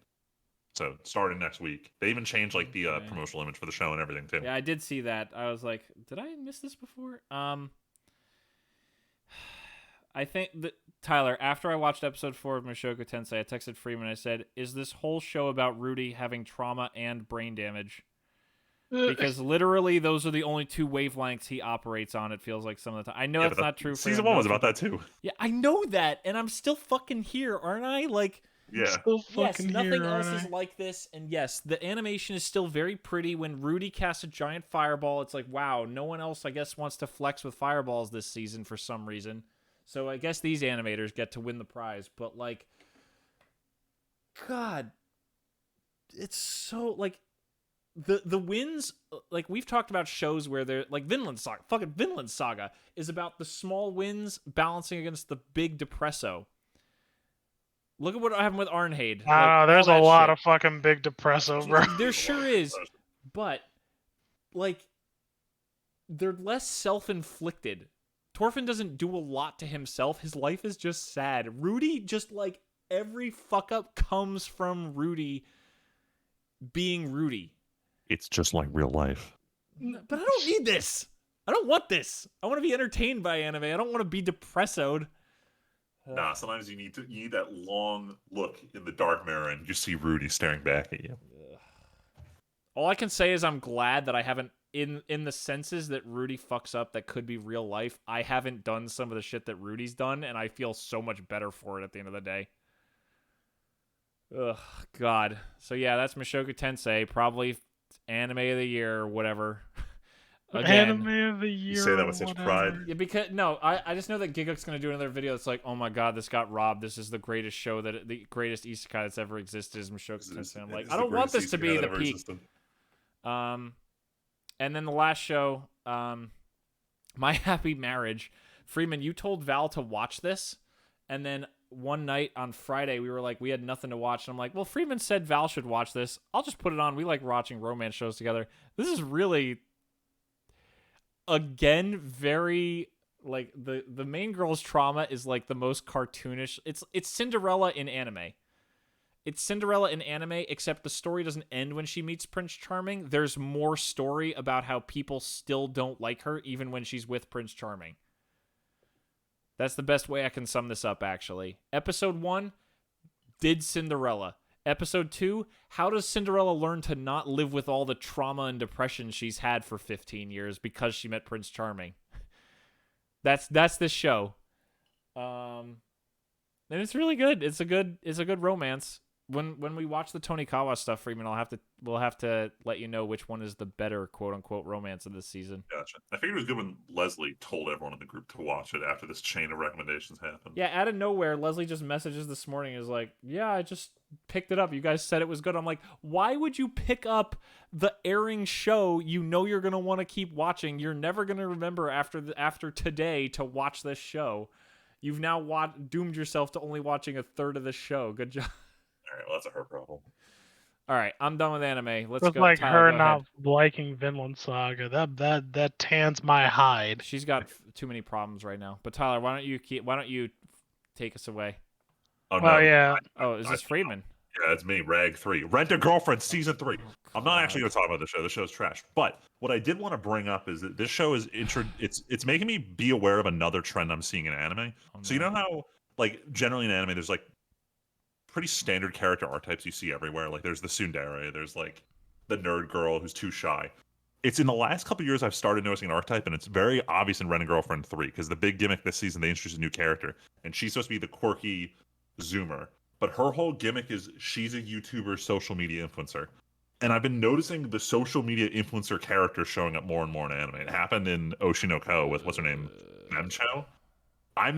I wouldn't be surprised if this starts becoming like a standard character archetype in shows going forward. Yeah. Yeah, that was what I wanted to bring up. Rent a Girlfriend season 3 is trash, but I'm enjoying it nonetheless. Tyler, what's not trash? Now, which of you fuckers watched Sword of the Stranger without me? Me, bro. Tyler. Me. Dude, it is the top movie on our movies to watch with the boys that all three of us haven't seen. Was it? Yeah, there's 3 movies I put on there, and the only 3. Tyler hasn't Lord looked of at the that Rings, list in Sound of 2 Metal, years. Dude, I Sword of the have not Stranger, looked. and Yeah, I anime haven't looked. movie. Yeah, I haven't looked at that list in God knows how fucking Damn, long, I've been bro. sitting on this movie for years, waiting for you guys to get bored enough to watch it. Oh, that's Who my needs to be bad. bored enough? I would watch it right now.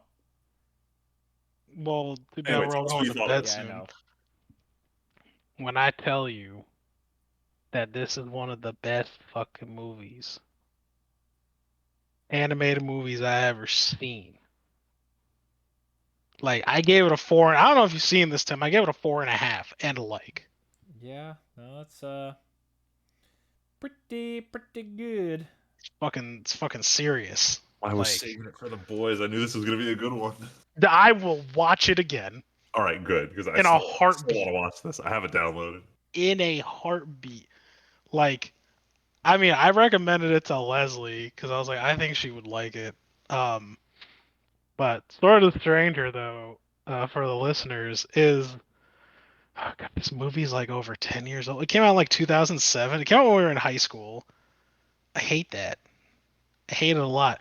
But it was made by Bones. They did stuff like Wolf's Rain and Full Metal Alchemist. So, and I gotta say, by far, this is the best stuff they ever did. Wow. Hands down. Hands down. Like I cannot give. There's so many like it's all in the detail, Tim. Like the sword fights are really good, and like I know you made a comment about it from like seeing stuff, but like it's so deep. The details on like some of these fights and some of these like these little engagements. It's a very big like there are telling moments like they like in the storytelling, but there are these little interactions that are more show don't tell than anything. Oh shit, the whole thing's on Crunchyroll now.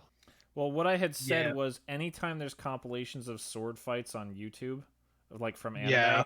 this is always up near the top of like best all-time sword fights in anime. It's the so climax It's, good. it's on Crunchyroll with no subtitles. This is a joke. Oh my god. That's wild. That's unfortunate. Oh, because it's dub only. Never mind. So I was like, time to learn Japanese. Time to learn. Well, I watched it dubbed. Oh, okay. Well, the Yeah, dub is I on did Crunchyroll. watch it dub. I Oh, didn't wow. watch it. Or sorry, no, I'm retarded. I said I watched it subbed, not dubbed. Oh, never mind. I did watch it subbed. My bad. Yeah, I was able to find it somewhere else. Hint, hint. Interesting. Hint, hint. I don't think I'd be able to provide that to you guys though because it was. I already have it, the movie downloaded, so we're good. Oh hell yeah, brother, dude! Yeah, you I'll said that watch that before. movie again. Yeah, I had it ready to go for I whatever, did, but dude. I forgot. I forgot my cause. So my friend, you know what? Actually, I'm gonna save this. I'm gonna save it. I'm gonna save this bacon. I started watching another anime, but like it's none of the ones that you guys recommended yet. Oh, So I'm sure. because it's not a currently airing one, right? It's like an older one. no, this shit's been over for a while. All right, what do we got? What are you cooking with here? Oh no, I'm not gonna say it. It's gonna be a surprise. All right, are you gonna talk about it when you finish it? Yes. Okay, cool. I don't know when I'm gonna finish it either. I'm watching it with a buddy of mine. We This just is a double. This is now a double layer surprise. What is it, and when are you finishing it? Yeah, I don't know. I'm gonna try to finish it. Like it's not that long. I think it's like only 20 something episodes. Like most older anime, as I think most animes should be IMO. Wonder, But, you know. wonder what it could be.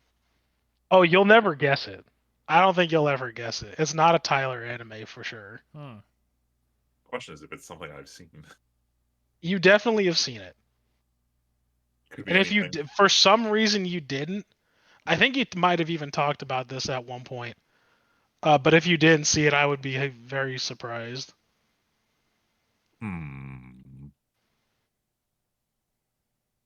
Listeners, take your guesses in the comments if you want.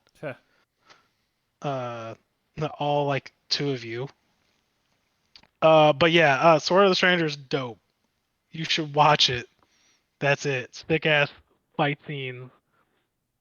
Oh, man, this is really good. There's so many like things, but I won't go into a lot of it. But I'm down to watch it with you guys again. Like if I saw like for example, I don't want to see Oppenheimer in theaters again. Not because it's bad, because it's long, but like if I saw Sword of the Stranger in theater, I would see it again. Damn, Wow. that's praise. Yeah, I like this movie a lot. Um, I'll say, is that even? I think that might be like my favorite movie that I've seen this year, next to Spider-Verse. Wow. Really? Yeah, I mean, not like this year had a lot of really good shit in it. Yeah. Tuh. I'm like looking and I'm like, damn, there was not shit this year. I'm like doing like a mid-year like look back real quick, and I'm like, damn, there was shit this year. I thought The Covenant was good. I mean, Guardians of the Galaxy 3 was alright. All right, let's. I don't want to Sorry. take no, just because we're over an hour of just watched and played again, and it's Well, yeah, after this 10. always happens. We I know. always say this. I read or I finished the Temeraire series. That's the other thing. Um, I think I was talking about some of these books. Yeah, I think I was talking about these books. Basically, it's this series about dragons that Leslie got me into like forever ago, and I decided to finally finish them when I got an Audible subscription last year. So I was on like the last like two arcs, so like the last like five books in the series. No, yeah, last four books, four books, something like that. So there's nine books, and I finished the last one, and I loved the first like four books, and I started like listening to them. I didn't like the fifth one. The sixth and seventh one were all right. No, the sixth was good. The seventh was bad. The eighth was really good, and this last one fucking just spiked it into the ground. It was garbage. And I finished it today. And the reason why I was saying earlier that it takes people longer than most is because I started this technically like when I was in college, Damn. and I like took a huge hiatus on it. Like I kind of fell off, and then I finally got back into them. Uh, and yeah, I'm like could not be more disappointed in how this ended. Damn. Yeah, like it was bad. Like there was a lot of pacing issues, which is bad. Like because Naomi Novak, who wrote the books, she's actually like a pretty good writer, but it almost seemed like it almost seemed like she wanted to get it done and over with Yeah. finally. And I'm just like, all right, then I guess this is it. Like, because like it's like it takes place during the Napoleonic Wars, but just imagine the Napoleonic Wars just with dragons. Nice. Uh, yeah, it's pretty cool. Like it's got some fun action to it. I mean, like I do recommend it up until a certain point. There is like, I think after Core 2, which is like book 6, where the main character and his dragon end up in Australia. Um, it actually could end pretty well there. Like you could drop the book there and like that would be it. Like that was actually a good ending. Um, but it continues and it feels like it just ends. Hmm. And then the ending, it's a nice ending, like it's a happy ending, but the way the conflicts kind of play out, because I'm like listening to this thing and there's still so much shit going on and there's an hour and a half left. And I'm like, how the fuck is this gonna resolve itself? And then it just turns out that like, oh, one of the guys that, is on the other side decides that they're just gonna flip a switch and that this stuff was playing on in the background, um, out of the point of view of the two main characters of the book. Oh my god. Yeah. And you're just like, well, there's no preamble, there's no anything, it just happens. That's And annoying. we, the reader, know nothing about it. So I feel like a lot of it was a waste. Like I feel that it wasted my time too. Now that I'm like vocalizing it more, I talked to Michelle about it earlier, but like now I'm like doing over it a bit more because I just finished it today. Like I'm just extra not happy about it. Like I feel like my time got wasted. Damn. That Understandable. sucks. Yeah, like imagine like this big pivotal stuff is happening off screen and like you're there and oh yeah, and they gloss over. You know what this reminds me of? Because you guys can sympathize with this. Imagine the final season of Promise Neverland. No, stop. And like they even describe it like what happened. You know what? I won't even because you guys aren't gonna read these books. So the main character finally goes up against like Napoleon's like army, and it's just supposed to be like a normal battle, and they decide to attack Napoleon, and these guys who we thought that were Napoleon's allies decided to turn against him at the last minute. And they're like, well, why? Why did they turn on it? Turns out, um, like his new wife, that he got married to and had a kid with, decided to do a coup, but in a sense of go behind his back, make an alliance with Africa, and like talk to London so they can all just gang up on him at the end and then get him captured and then finally deported. And I'm like, and there was none of that. There was no inkling of that. There was no like no literary elements showing any of that. Like we, the reader or listener, whatever, had no idea that this was happening. Yeah. Not a single clue. I could not cite a single clue. If anything, it was quite the opposite. So I don't know what the fuck was going on in her mind when she put this like ending together, but it was dog shit.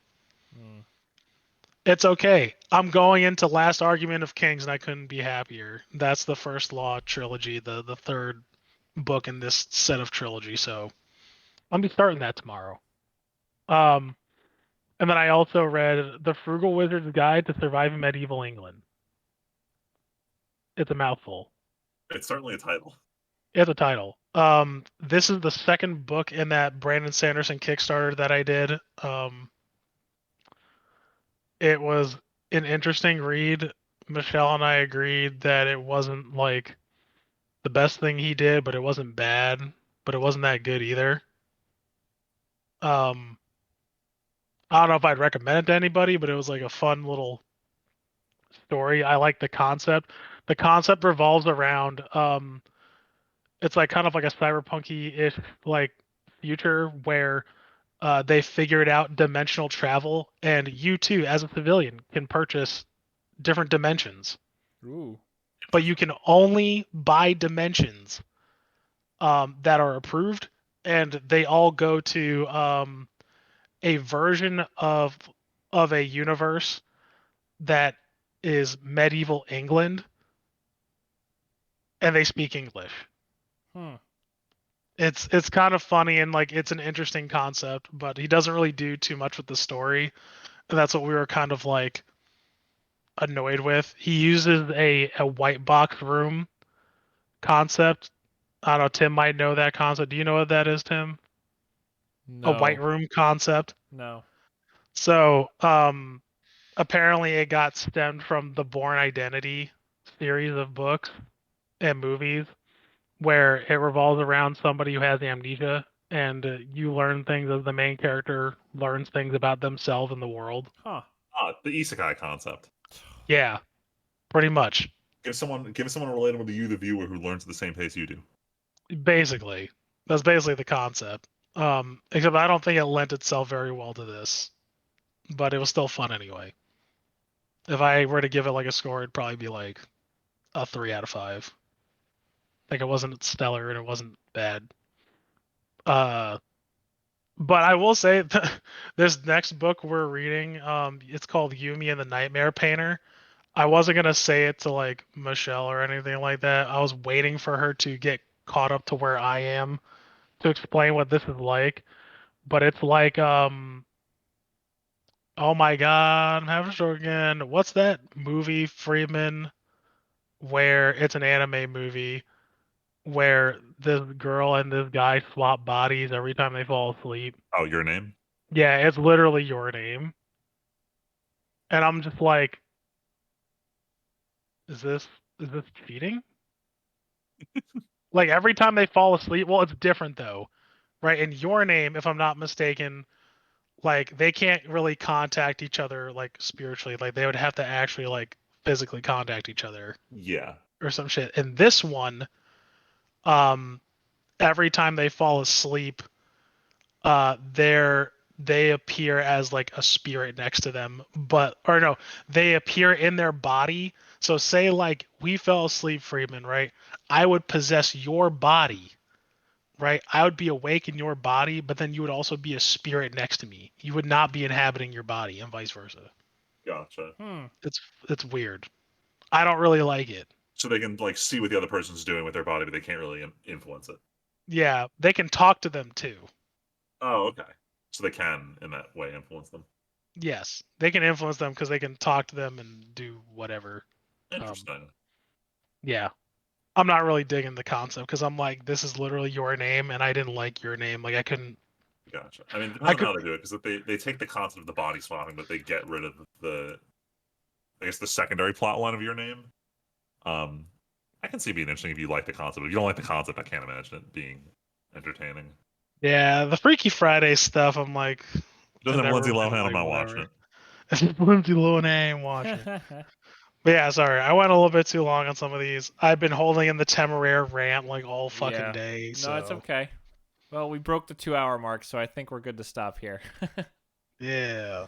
All right, so until next time, everybody, we'll sign off here. Maybe we'll be back in 2 weeks again, and we'll actually get back on schedule. Who knows? Who knows? But until next time, my name is Timpedia. I'm Friedman. Just Tyler. And we'll catch you guys next time. Thanks for listening.